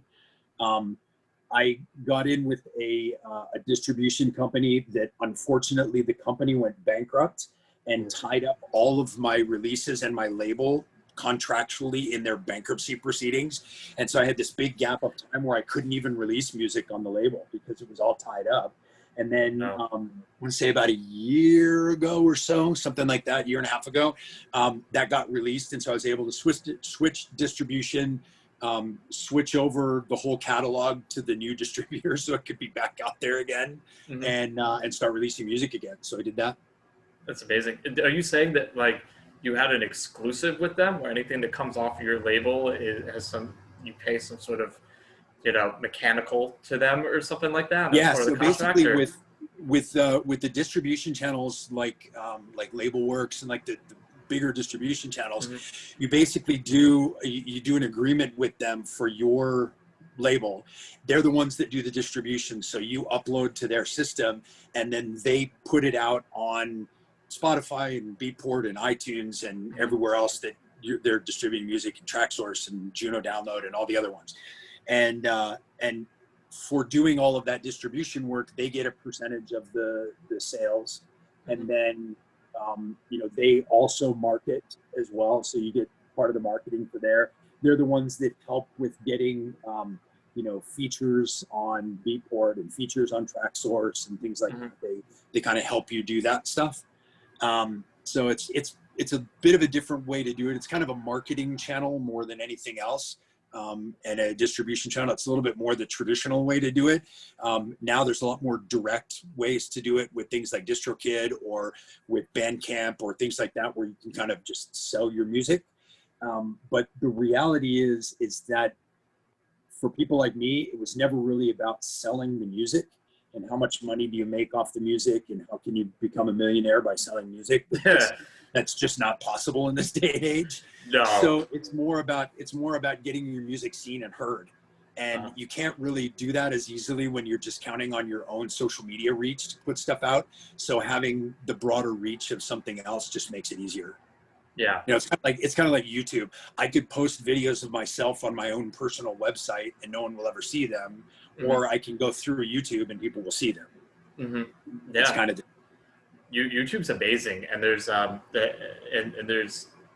like you said, things are just not as centralized as they used to be in the distribution process. I guess I didn't really get a straight answer from when you had that thing with the that one distributor went bankrupt. Did you have an exclusive with them? Because it sounded like all your stuff was tied up, all yes. So basically, when you do even future releases.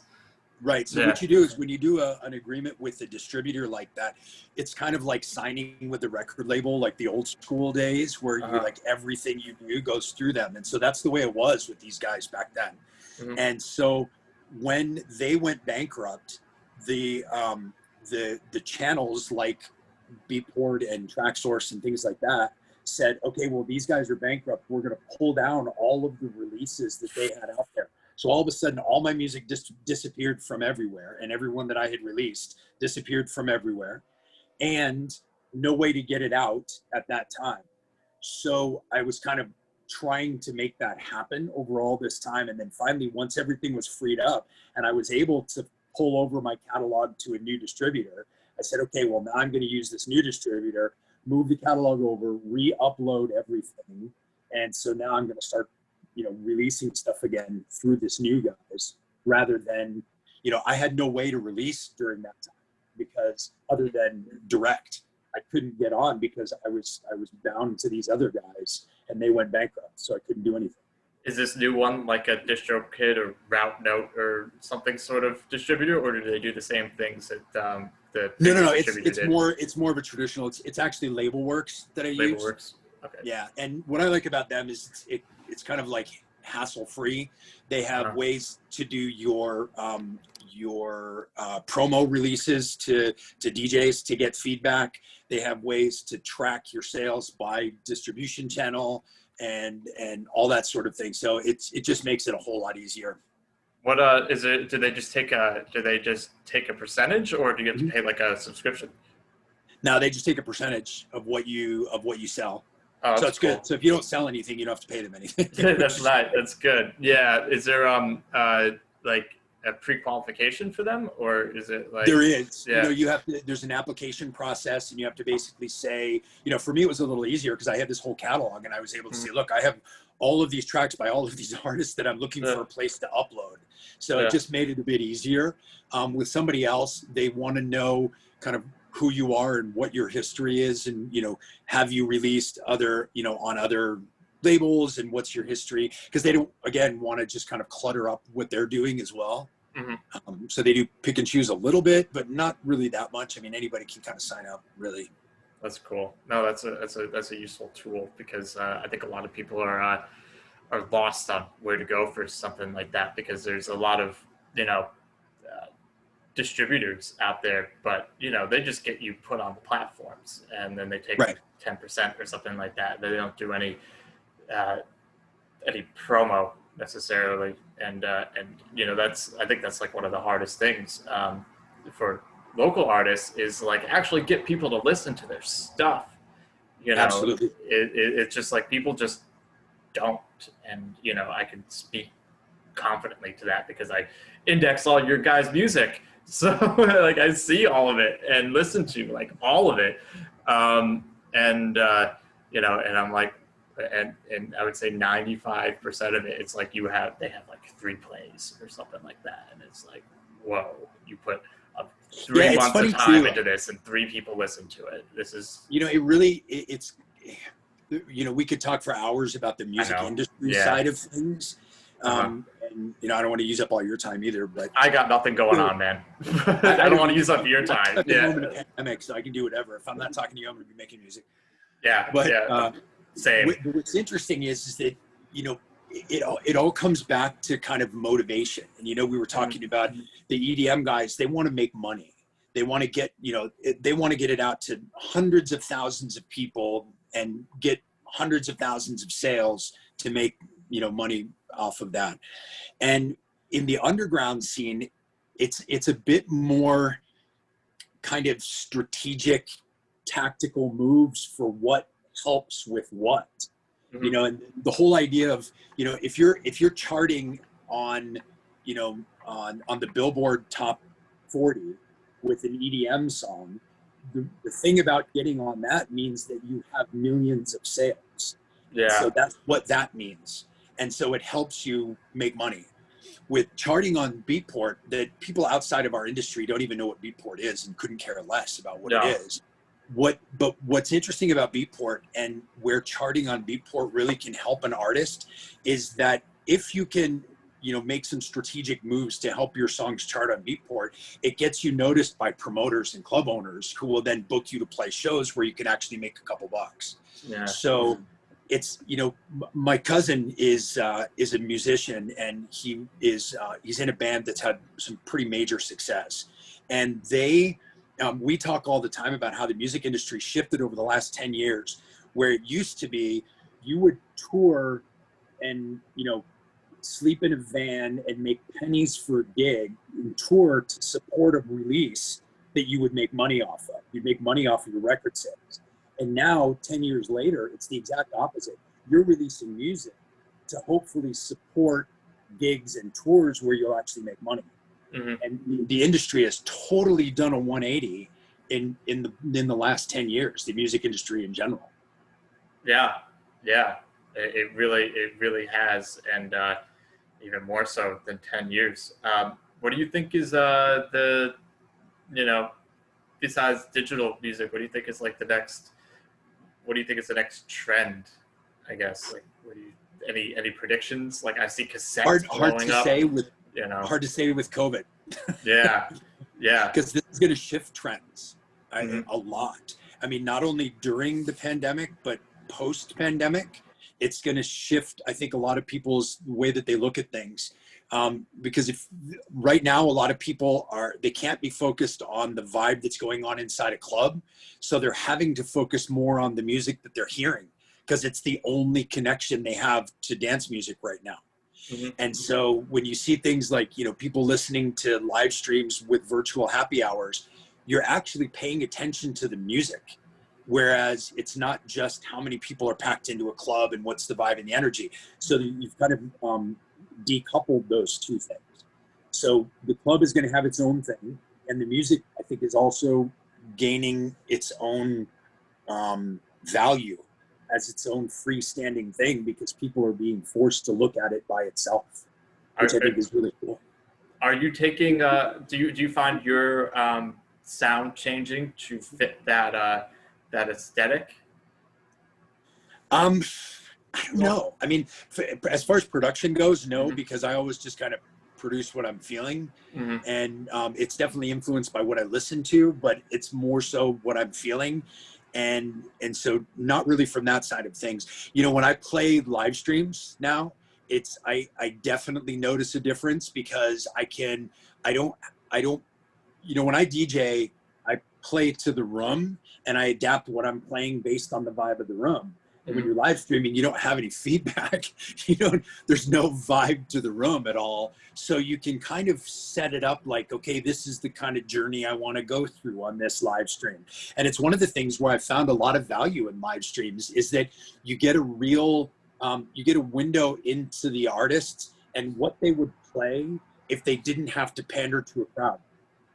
And it gives you this really cool sense of them as a musician and an artist, you know, DJ musician, rather than, you know, I find there's ton of value in playing to a crowd, but it also does change your vibe when you have to play to go along with what's going on in the room, how many people are on the dance floor, how they reacted to this last song, you know, how the energy's going, who's playing after you, who played before you, and all those things that you consider. Where when you're playing a live stream, you can actually just say, you know, start to finish, this is how I want this to go. And then you can just play it. And I think it's really fun that way. Yeah, absolutely. There seems to be a hybrid that's popping up relatively recently in Denver with I think it's a Como Street project that the 100 started throwing, where, you know, it's kind of like a art gallery meets silent disco. You know, but they're they have local artists who are playing, but they're also streaming in Claude Von Stroke. I think they got like Josh Butler was another one that's coming up, and then Desert Dwellers, and you know, they're starting to do this. Do you think this is a passing trend, or do you think that, you know, we might start globalizing music a little bit, where you can get someone like, you know, Chris Liebing, who does like his Home Together set in, like, you know, on the rooftop of Vinyl, or the patio of, you know, the Black Box or something like that. And, you know, he could be simultaneously playing there, but he could also be playing in Moscow. And now Moscow and Denver have some sort of like pen pal relationship. Do you think there's like any, you think there might be something that evolves out of this, or do you think it's just going to be like, let's go back to about works? Coronavirus. You know, I think that right now, like what those guys are doing in Denver, I think is awesome, because it's a really creative way to make the best out of a really unusual situation. And you know, there was a lot of talk about this before the pandemic, about how is the future of DJing, you know, a DJ plays a set from a studio somewhere and it's broadcast into 1,000 clubs around the world and everybody can watch it. And I think the reason why that never really took off when it wasn't a necessity is the fact of what we were just talking about before, about playing to a crowd in a venue. And, you know, when you have, I think it will impact festivals more than anything else, because a festival, you're not playing to the crowd, other than the fact that you're just playing to a big crowd, so you can play bigger music. Yeah. But you can play big music from a studio and broadcast it to 100 different festivals, and it doesn't really change anything. But the whole idea, I think that clubs themselves are going to have just that much more value after all of this, because people are going to go to see an artist for a really different experience that is going to be, you know, where what's being played and the way it's being played is going to be kind of the soundtrack for an evening. and the soundtrack for a vibe of where you are and who you're with and what you're doing and what the vibe is at that moment, at that place. And hopefully, like what we were talking about before, that the crowds are going to demand more of that. And they're going to say, you know, don't come play some prepackaged set that I could live stream somewhere. I want you to play something that is unique to this night in this place, where you use your skills as a DJ to create a song and a sound and a remix live on the fly that never existed before and will never exist again. It only happens right now, right here in this moment. And it'll create that sort of vibe, I hope, because those are always the sets that I love more than any other. You know, it's funny, you talk about Chris Liebing. One of my favorite things about Chris Liebing is the way his gear setup is, the way he DJs. Is he's a live artist. He's creating new songs and remixing pieces and parts and bringing in this piece of gear and that piece of gear on the fly to make a new song that never existed before. When you watch videos about how he does that, he always laughs about it. He's like, I get myself lost and I'm like, how did I get here? How am I going to get out of it? Something else. So there's no way you could ever recreate that. And I think that it's going to be, you know, you have artists like him that's doing it on the techno side. You know who's another great artist in that same realm is Rodriguez Jr. Yeah. When you see him played live, he's never going to be able to duplicate what he just did again. And so if you weren't there, you missed it. Yeah, and I saw that's him. why it's so important to see those people live, because they won't be able to replicate that thing ever again. Yeah. And it can get it can get sloppy and puts this human aspect into live music that, you know, I remember hearing. I was at this. This was probably like 6 years ago or something like that. I was at Arise of all places, Arise Music Festival, and there was I was with one of my friends and, you know, his group of friends, and they were complaining about the DJ making mistakes and stuff like that. And they're like, oh, it has to be perfect and all this sort of stuff. And that's the point of electronic music. And I'm like, and you know, I kind of bit my tongue because, you know, I'm just trying to have a good time. I'm not trying to like argue about the merits of, you know, how electronic music still comes from human beings. But, you know, do you think there's, that this attitude is going to evolve a little bit? Like, do you think people are starting to realize that there's actually like people behind the computers and it's not like press play and shit happens? It's like, you know, it's funny because that goes back to what we were beast. saying before. That goes back to what we were saying before about the audience demanding more. Yeah. If the audience is demanding everything to sound pre-recorded, the artists are going to produce pre-recorded perfect sets because nobody wants to screw up and then have their fans not like it because they screwed up. But if the crowd is demanding, you know, listen to live musicians. If you were talking about jam bands before, listen to Fish. They never do the same thing twice. They're screwing up constantly, and that's why you have to be at the place at the time. And when you hear people that are huge fans of those artists, they say, oh, were you at this show on this date in this place? And people are like, oh my God, did you hear what they did? And that's the thing, is those people are demanding more of the artists. They're demanding that those people are bringing something new and unique each time, where I think until the electronic music crowd is demanding that, they're not going to get it. But when you're starting to demand it and saying, I want to see this person, you know, throw back to the old days of mixing on 4 turntables. That was such a cool thing to see someone do it, and you're constantly making little tiny errors because it's imperfect, and it got a little bit lost. But when you see artists that are really performing that way today in the modern technological way, like look at Carl Cox's gear setup, look at Nicole Mudaber's gear setup, look at Chris Liebing gear setup, look at Dubfire's gear setup, look at Loco Dice's gear setup, look at like these guys, you know, Rodriguez Jr., look at them. They're actually performing when they perform. And the audience, you know, there's a big chunk of the audience that only got to know these artists once they became popular, that says, oh, well, you know, they're just doing the same thing that everybody else does. I just like their music more. It's like, no, they're actually doing something really different from what everybody else does, with really unique setups of gear and unique combinations of equipment and whatever. And you know, there's a series on YouTube that I've watched a whole bunch of it. It's called How I Play. Oh, I think I've heard of it, but I'm gonna write it down right now so I have more. I've probably missed a bunch of that. They're so amazing. Yeah. And what it is it's artists like the Chris Liebing one is amazing. The Loco Dice one is amazing. Like Loco Dice, what they are is they're basically talking about their gear setup and how they use it on stage. And you see Loco Dice, and he's like, I've got a CDJ and a mixer and a turntable and a guitar pedal and a wah pedal on the floor that's MIDI mapped to this other thing over here to affect this different effect. And I combine it this way. And like, you see that stuff and you're like, oh my God, that's so cool. I want to try that. I want to play around with that kind of setup.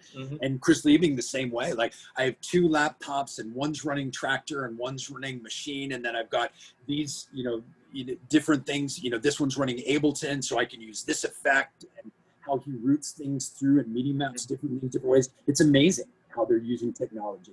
Do you think, so Richie Hawtin did his Closer thing for a number of years, because his theory was that people get, in this day and age, where in the past the DJ used to kind of be an afterthought and they were just kind of in some hidden place and there was just music and darkness and strobes.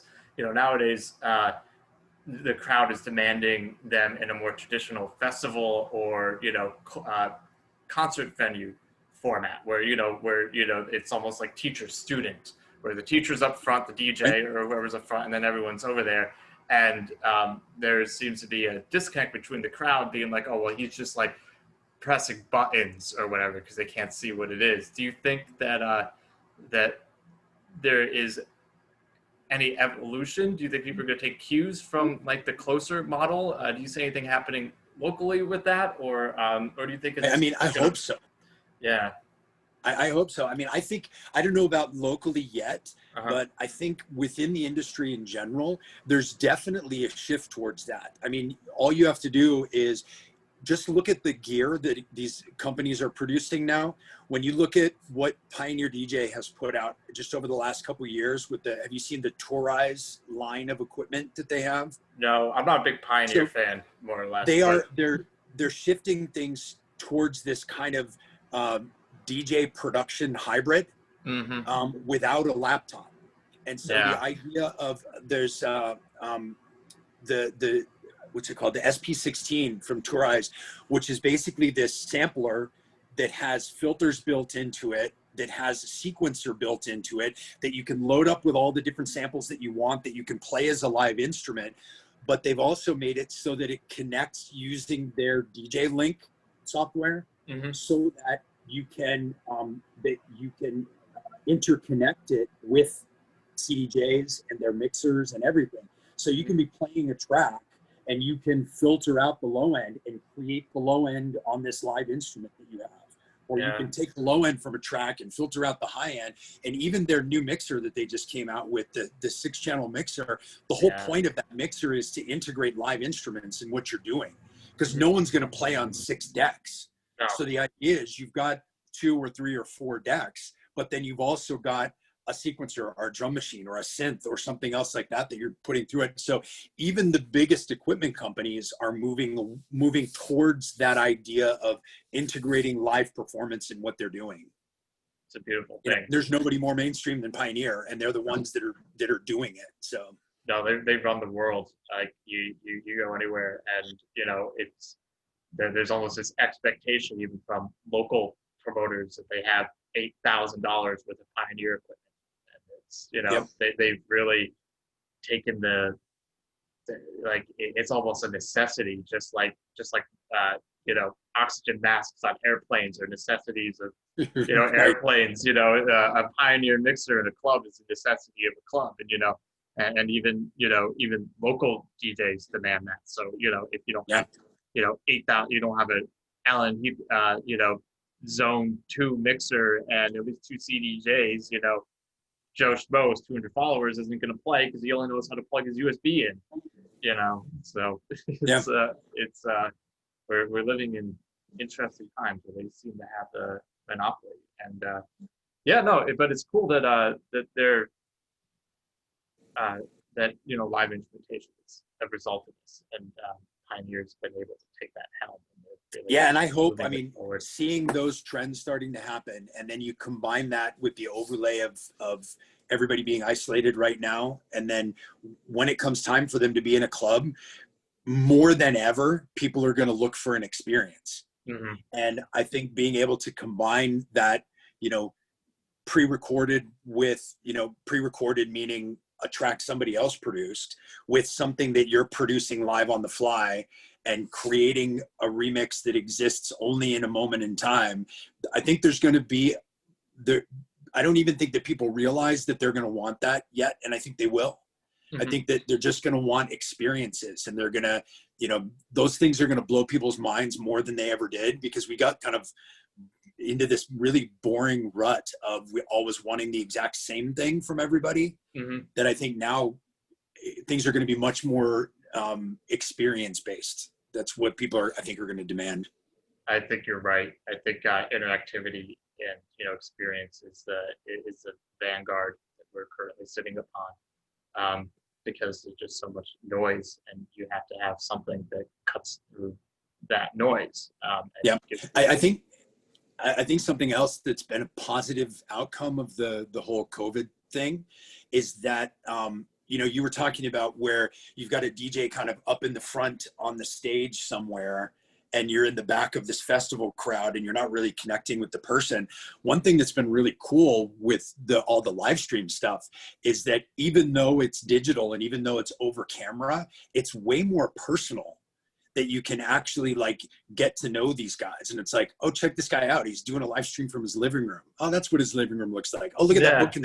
I have that same book. Like, it becomes like you get to know the people, and as counterintuitive as it is, through this all digital online version, you get to know people even better than you do seeing them in person. Mm-hmm. So I think that those connections are going to carry through as well. And they're going to be like, oh, I know that guy. I know what Chris Liebing's home studio looks like. So now when I go see him in a show, I'm going to see him in a totally different light. He's not just going to be Chris Liebing, up on stage, but it's like he's an actual person who I saw drinking a beer, chatting about stuff with these other guys on Zoom. Yeah, his daughter runs in or something like that. Right, in the middle of you're like, get that 14-year-old out of the club. What are they doing here? And you see people with their families and stuff like that. And you think of these artists as, rock star or whatever, mm-hmm. and you don't realize that they have kids and families and normal jobs in a lot of cases, and mm-hmm. they have like relatively normal lives. Yeah, and it's been really interesting, going back to the Chris Liebing DJs and beers with all those sorts of people, is you really get to see how they're all just geeks when it comes down to it. Chris Liebing is just like, and even Dumbfire, they're just like dads. Dumbfire's not a dad, but they're just like corny people, and you're like, well, you're supposed to be like this epitome of cool or whatever, but you're just like this corny gear nerd. So I totally, it makes me laugh, and yeah. For me personally, it helps me kind of connect too, because I have 3 kids. I've been married for 21 years. I'm a normal person. Yeah, very normal. You see things through like a music filter, and you forget that these people are normal. And like, I started that YouTube channel like a week and a half ago, and my teenage kids are just laughing at me. They're like, "Oh, you're a YouTuber now, huh?" Yeah, and they're like, influencer shit about stuff, and it's like, oh my god, just cut me some slack. Like whatever. Yeah, you're bored too. Everyone's bored. You gotta exactly. And it's funny because they're like, they make fun of me because they'll have like a friend staying over, like pre-COVID. They have a friend sleeping over, and I'm leaving at 11 o'clock to go play a show, and they're kind of embarrassed to tell their friends why their dad is leaving the house at 11 o'clock at night. And it's like, it's this funny thing. And now with all of this live stream stuff and like the DJs and beers thing, you see that it's like, wow, these guys are all like this. Like, we all have families and friends, and we like to cook, and we like to watch Star Wars on TV. Like, we're like normal people. Yeah, I saw there was one segment on there where I think 3 of people on there. I think Radio Slave, Trump Cell, and Chris Lee are all they're all fathers, and they're all just chatting about how, you know, when their kids are all still kind of young, but they're all kind of like getting to the point where they're starting to get a little older, and they're starting to see that transition where before it was just embarrassing, and now it's just kind of cool, you know, because their kids are starting to hit the age, especially in Europe, where they can go to clubs. You know, we don't think about that in the United States, where a 16-year-old can go to a club, but that's par of the course over there. You know, I vividly remember Germany, the first time. This was like within the last, so this would have been a year ago. Mm-hmm. I vividly remember getting my son a guest list spot for the first time. Wow. Is your son And 18 it was or something? It was, what's that? Is your son 18 or is it in Europe or something? Oh, no. It's here. My son's 21. My your son's 21. Okay. Yeah. And, but actually it was before he was 21, and it was at Beta on one of their 18 and up nights, because I was playing the Punchies night in the lounge, and my son wanted to go see the artist that was playing on the main floor, because that's more his vibe. Yeah. And so I was able to get him and his friend guest list spots for the night. And he was like, yeah, my dad got us on the list. And it was like so funny. Like, that's hilarious. Hilarious. Yeah, versus, you know, maybe even 6 years ago or whatever, they're like, dad's out there going to clubs, who knows what he's doing, you know. Sorry, like, Mom. Yeah. So that's it's real. It's amazing how things change and perceptions are changing. You know, next thing you know, your son wants to be a DJ, and you know. Oh, he's DJ'd before. Yeah, I can only imagine. But I'm guessing he doesn't DJ what you DJ because it's not cool to play with his dad. You know, it's funny. We when I was at Absinthe House, I was doing New Year's Eve there, and my son was like 15, I think at the time, 14, 15. Mm-hmm. And he was just starting to DJ and just kind of playing around with my gear at home and stuff like that. And so we set it up so that he could play the opening slot on New Year's Eve. So like from right when we opened the doors for like the first hour. Mm-hmm. And I like did this thing where I said, I'm not going to be that guy that tells him what he has to play or whatever. Mm-hmm. I just said, here, you can have access to any of my music you want. You play what you want. And he's heard me talk enough about, you know, what opening DJs play and stuff like that. So it was funny because I was a little nervous. And as soon as he started playing, this was 6 years ago. The very first track that he played was a Maya Jane Coles track. Oh, and I was like, this kid's got some taste. I was like, that's good. Yeah. It was pretty cool. That is really cool.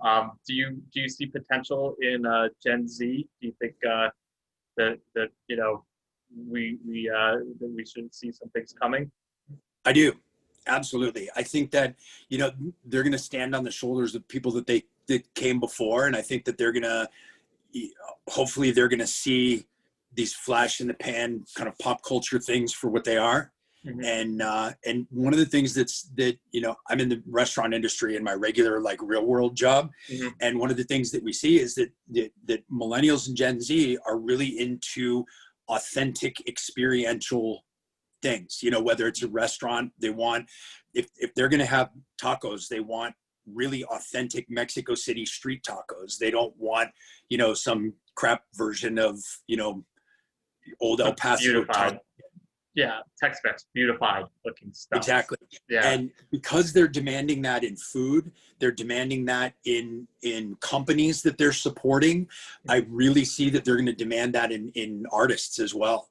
And it goes along with what we were just talking about, asking more of the artists to kind of drive the quality of the industry forward and the quality of the art forward, saying, I want to see someone who actually has some talent use and show off their talent, not just, okay, play the song that I heard in the car on the way to club and the song that I'm going to listen to in the car on the way home from the club, and play it at the club, which you get in, you know, top 40 music. I want them, you know, I really think that they're going to go that direction, and I want to see it happen. I hope.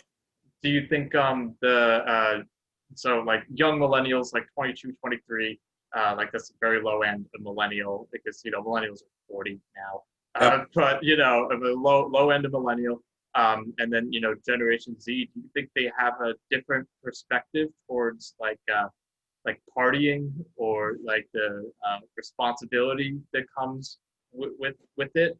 Do you see anything there? I do actually, and I think part of it, maybe this is just being in Colorado, but you Mhm. see so much of it around things like legalization of marijuana, and you see that these kids grew up where this is like, okay, this is kind of a normal thing. This is, it's part of normal everyday life. Whereas in the past, there were so many things that were so underground and forbidden, and you can't do this, you can't do that. That as soon as you get the chance to go out on your own, you just overindulge and you want to go crazy.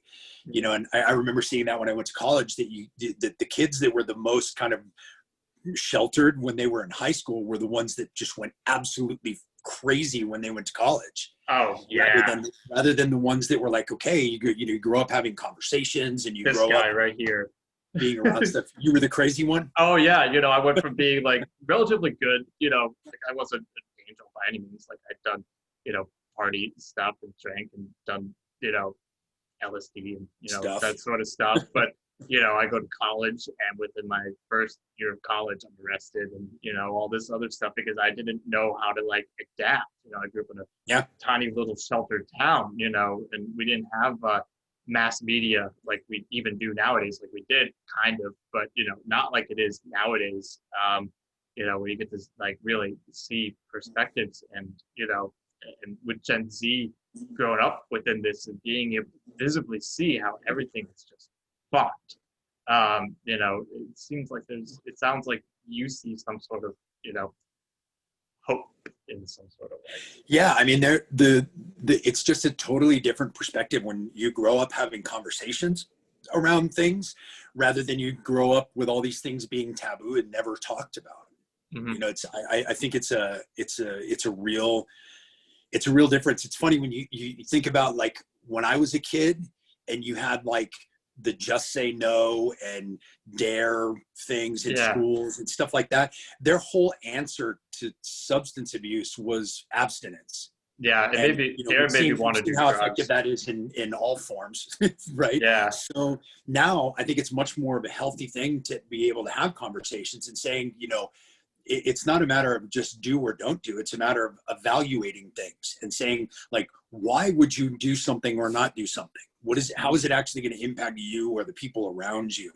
And I think they're just growing up in a really different world. So I think they see things differently. I see that in my kids, that just the conversations that we have that they're starting Mhm. are conversations that I would have never dreamed of having with my parents. Yeah, no, and it even, no, absolutely. It's amazing that people are starting to see that shift. Even older, people who would be like our parents or whoever are starting to, even they're more open to that conversation. For sure. Just they really are. I wouldn't have been able to, smoke weed around, my family, and now, I don't like flaunt it or anything like that. But they're not like, oh, there's Alex ruining his life. It's like, oh, at least he's not blacked out at the wheel. Right, exactly. like Exactly. thinking back on like their college days and how they put that in perspective, and they're like, oh wow, we did some stupid shit, and and he's just smoking some weed, big deal. Thank God I'm old enough that doing all that stupid shit was before the internet and every cell phone had a camera on it. Oh yeah. Oh. Got away with a lot of stuff because there was no evidence of it. Yeah, your generation specifically. What are you, like 45 or something like that? A little younger. Actually, older? just turned 50. It just turned 50. Well, congratulations. You were definitely in the heyday then. I mean, not like Tony Humphries' heyday or anything. He's like 62, but hey, Yeah. So you've seen it all. And yeah, I mean, I graduated from high school in '88, and it was like our big thing. The '80s were the '80s. The '80s was like crazy time of like experimentation with all kinds of craziness, and then the AIDS epidemic just kind of put a damper on everything for everybody, and it pushed everyone towards a whole bunch of other stuff, and the blowback against all of that from the kind of powers that were in charge at that time were nuts. You know, it was crazy how oppressive everything got, just as blowback to people just having too much fun. Yeah, and they justified it as a health concern in a lot of like extreme. I still remember watching on TV the hearings when Tipper Gore, Al Gore's wife, was doing the parents' music advisory that got the labels put on records. Yeah. I can still remember like Senate hearings and congressional hearings with them testifying. And then you had people like, I remember Dee Snider from Twisted Sister testifying before Congress about why this was absolutely asinine to try and regulate art. And why it was just like the stupidest thing you could ever do.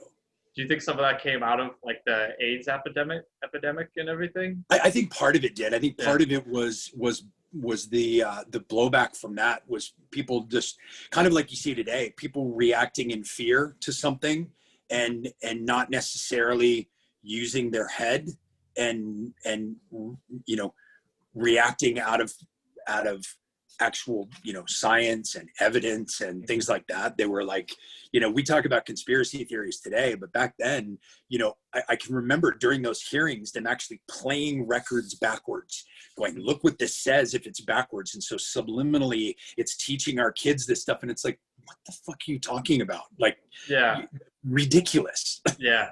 It's like, this is the voice of Lucifer. It's like, no, you're just reversing a track. It's not the sound of Lucifer. It's reversing a track. And you see that today. I mean, all these like bizarre off the wall conspiracies because people just refuse to admit that, you know, sometimes the world works in a certain way and you just have to take responsibility for your actions rather than being like, oh, it's some other crazy like shadow group of people that are in charge. It's like, no, you're screwing things up. Like take personal responsibility and stop screwing things up. Yeah. Do you think that it's interesting back then with the AIDS epidemic and everything, because AIDS was very much considered like a gay condition, you know, and it was like, and then you had people like Freddie Mercury dying. You had who was gay, and you had a bunch of other artists whose names, you know, for some reason I can't recall at the moment. Do you think that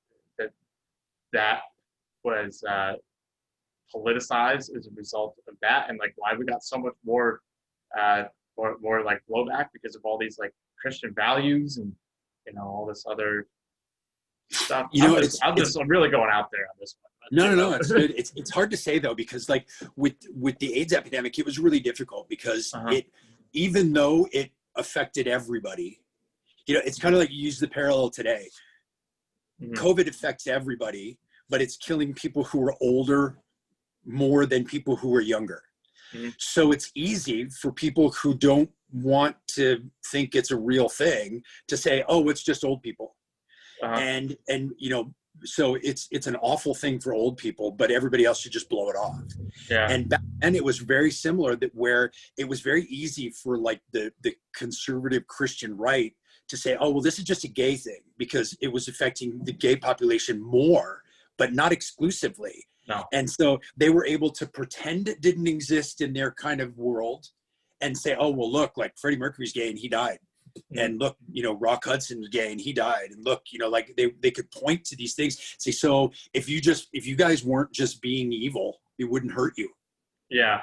It's kind of like this, where people are saying, well, if you just weren't, you know, if you weren't being unhealthy, this wouldn't affect you. And it's like, no, there's marathon runners who are dying of this, and you're just choosing to ignore it. Yeah. Do you? And you can use the same thing with climate change. If it doesn't affect you, it's easy to deny it. And it's hard to get people to take the bigger picture. And it eventually changed. Like with AIDS, it eventually changed, but it took people kind of leading the effort to get it to change, you know, to turn around. I remember I was talking to my kids about this recently. We were talking about the kind of slogan to get people to take the AIDS epidemic seriously would work today if you just adapted it a little bit, but nobody's doing that. And I remember they used to say that if you're having sex with someone that's unprotected, you're having sex with everyone they've ever had sex with. And it kind of scared people into saying, oh crap, I don't know much about that person. I better protect myself. And if they would just modify that into this day and age, that like, if you're breathing air without a mask in a room with someone, you're breathing air without a mask in a room with everyone else they've breathed without a mask from. That's a great So perspective. they might not look sick, but you don't know. And one of the thousands of people they've interacted with over the last few weeks may have been sick, and there's no way to know. Exactly. That's a great parallel. Do you worry that from a legislative perspective, that in a judicial one, that when this all starts lifting up, that there's going to be crackdowns on clubs and stuff like that, that as like a cultural backlash, because they're like gathering areas, because it seems like they have. Well, I mean, I think that's happening. I mean, the clubs are already closed, so it wouldn't be that they would close down after this opened up. I think that things will open up once they're able to. So I don't think that there would be that sort of blowback afterwards. So no, I don't think that'll be on the flip side of it. On the contrary, I'm just being overly optimistic, but I see some things that are happening now that hopefully will continue afterwards from a legislative perspective. When you see things like what you mentioned before, that they're talking about later closing times. Awesome. Great. Let's do later closing times. Being able, like I said, I'm in the restaurant industry, restaurants being allowed to do alcohol to go. Like they expanded it for a year, but if they would expand that permanently, now that they see that all of a sudden not everybody's just turning into a drunk degenerate in their car, it's like, okay, well, give these restaurants an opportunity to make some money another way as well. Give them an opportunity to deliver great food with a bottle of wine too. So I think that there's positive things that can come out of that for sure. Yeah. Do you in the restaurant industry, and how they're allowing to go booze and everything? I understand, like last call now 11, I believe, in Colorado, but it used to be 2 and whatever. Do you think that, have you seen in any restaurants that are like double as bars in restaurants, how like liquor stores close at 12 and now you could go into a bar and grab like the most expensive 6-pack you've ever bought and bring it home? Do you I think that, again, like you just mentioned, price is going to be the thing that'll keep that from happening. What I see happening more so than anything else is the convenience of being able to pair delivery and to-go food with delivery and to-go beverage as well. Like Barcelona, where we were doing our shows, they have a fantastic brunch there, and now this has allowed them. They're doing these to-go mimosa kits. So if you order brunch to go, you get like a bottle of Spanish Prosecco and some different juice mixers and garnishes, and it comes in this cool box, so you can make your mimosas at home with your cool carry-out brunch. And cool. So being able to do stuff like that, I think, is great, and it allows them to be more creative with what they're selling. Yeah, it's almost like the Papa Murphy's of alcoholism. Yeah, yeah, you can just kind of mix it at home. Yeah, no, that's amazing. I don't want to this is such a good conversation, and I have so much crap that I need. Not crap, it's great, but so much stuff that I need to go through and sift through on this article. And I want to keep on talking at some point. What I've been thinking about doing, if you're not opposed to it, is kind of starting a Colorado DJs and beers on Oscillator. And would you be opposed to doing something like that at some point? Not at all. And I'd love to. We'll invite in some other people, maybe Chris, Chinito, maybe even Josh, and maybe get something around your record, on that, where you guys can talk about something more in depth. Do you think they would want to do? Yeah, I'd be like totally down for that. I think it's great. I mean, it kind of goes along with the YouTube thing that I'm all about. Just share the love.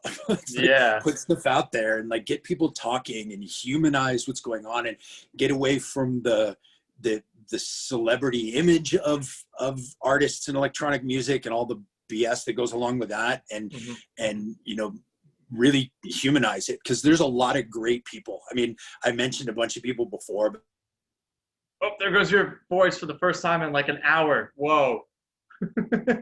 Shit. 1 second.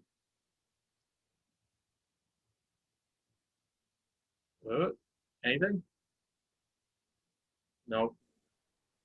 oh, now you're back. Now we're back. Okay, cool. You were, I could hear you the whole time, but you're frozen, so I can tell when I have to stop talking.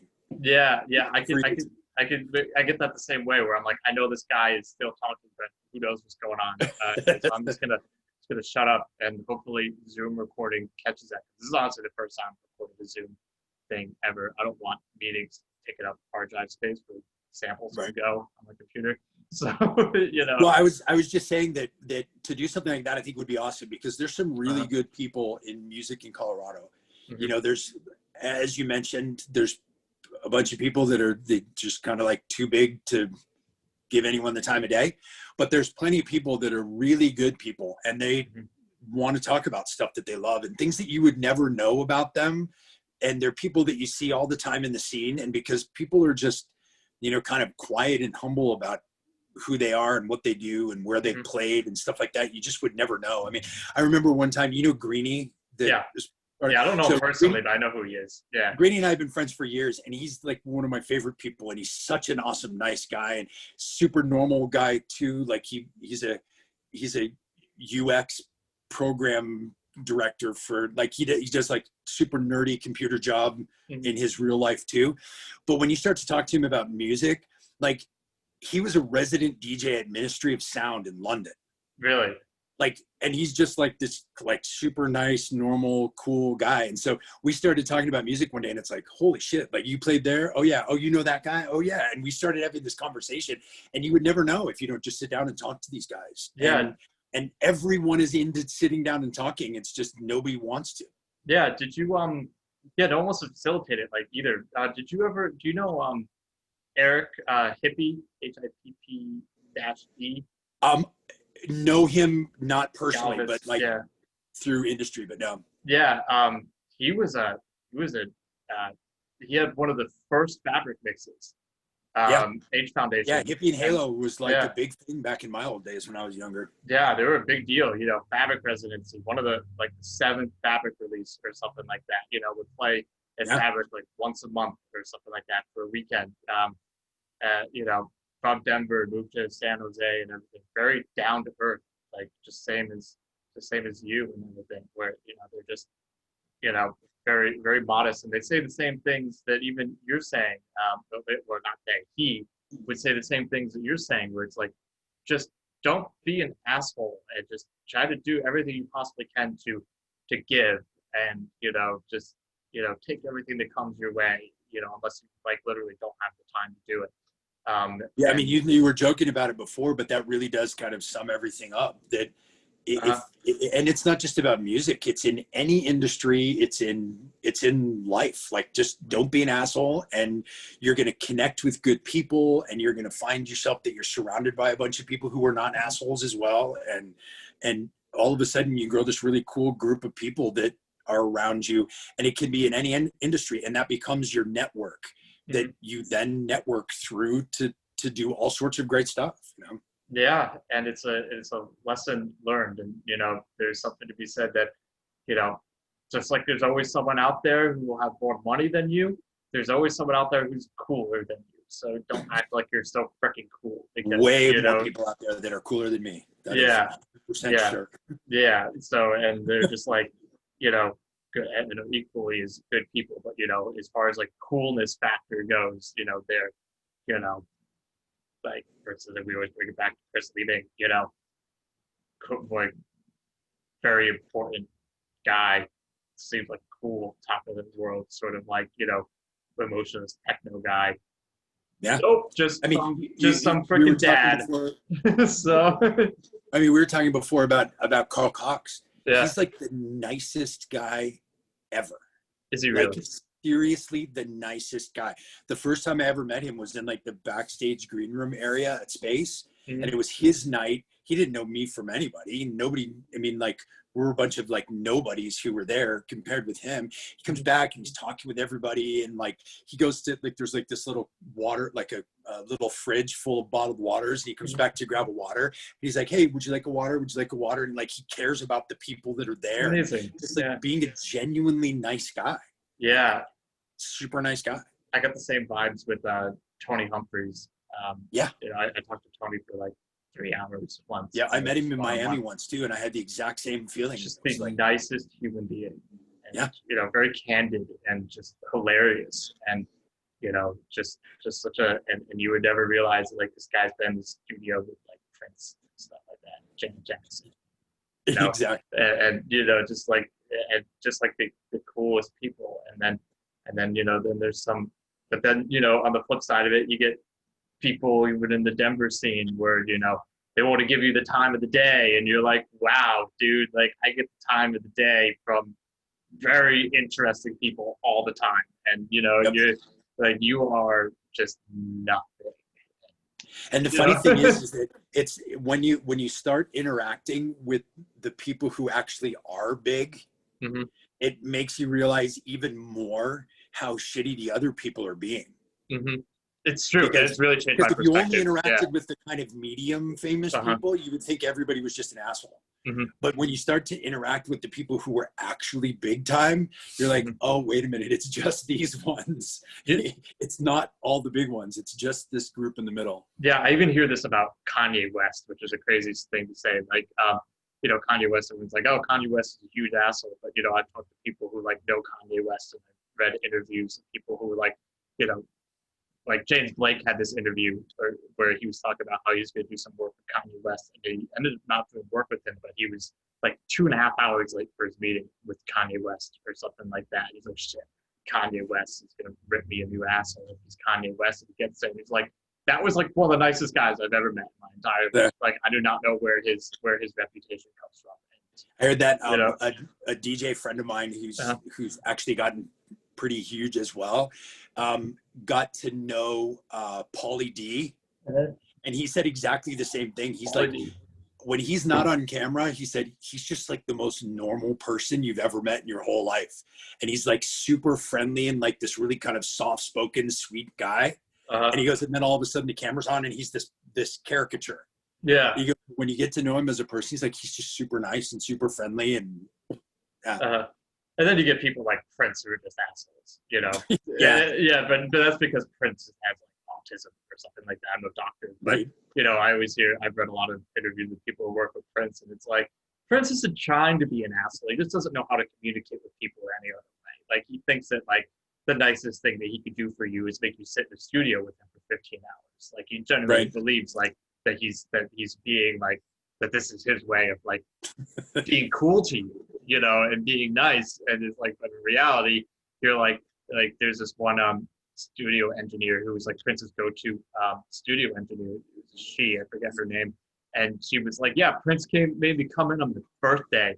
And I was in there for 12 hours with Prince. And I'm like, does this asshole not even know that it's my birthday? And, you know, Prince doesn't really like show any emotion or anything like that. He's just very in his work. He's kind of quiet and reserved, which you never expect from his like grandiose stage persona. Right. And then he's like, yeah, at the end of that 14 hours on my birthday, he takes the recording and he gives it to me. He's like, this is yours, happy birthday. And that was just like his way of being like, you know, I'll do you a favor here. You have an unreleased Prince recording that now you own. And meanwhile, it's just like, I'd rather be with my fucking friends, but thanks, Prince. Yeah, it's That's like, just here, the way spend that it 12 was. hours with me, and at the end, you're welcome.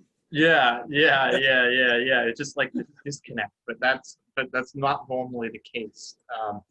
You know, you gotta, right. yeah. And I thought that was a great story. But anyways, I have so much stuff I need to go through on this. If it goes any longer, it's gonna. I get paid Oh, good. $75 to do this. It sucks. So let me do this, and I would love to do like a follow-up thing for Color Oscillator. Yeah, I'm totally into doing that. I think that would be super fun. You know, and maybe get you and a couple other people on here, because like we would just end up talking about the same stuff.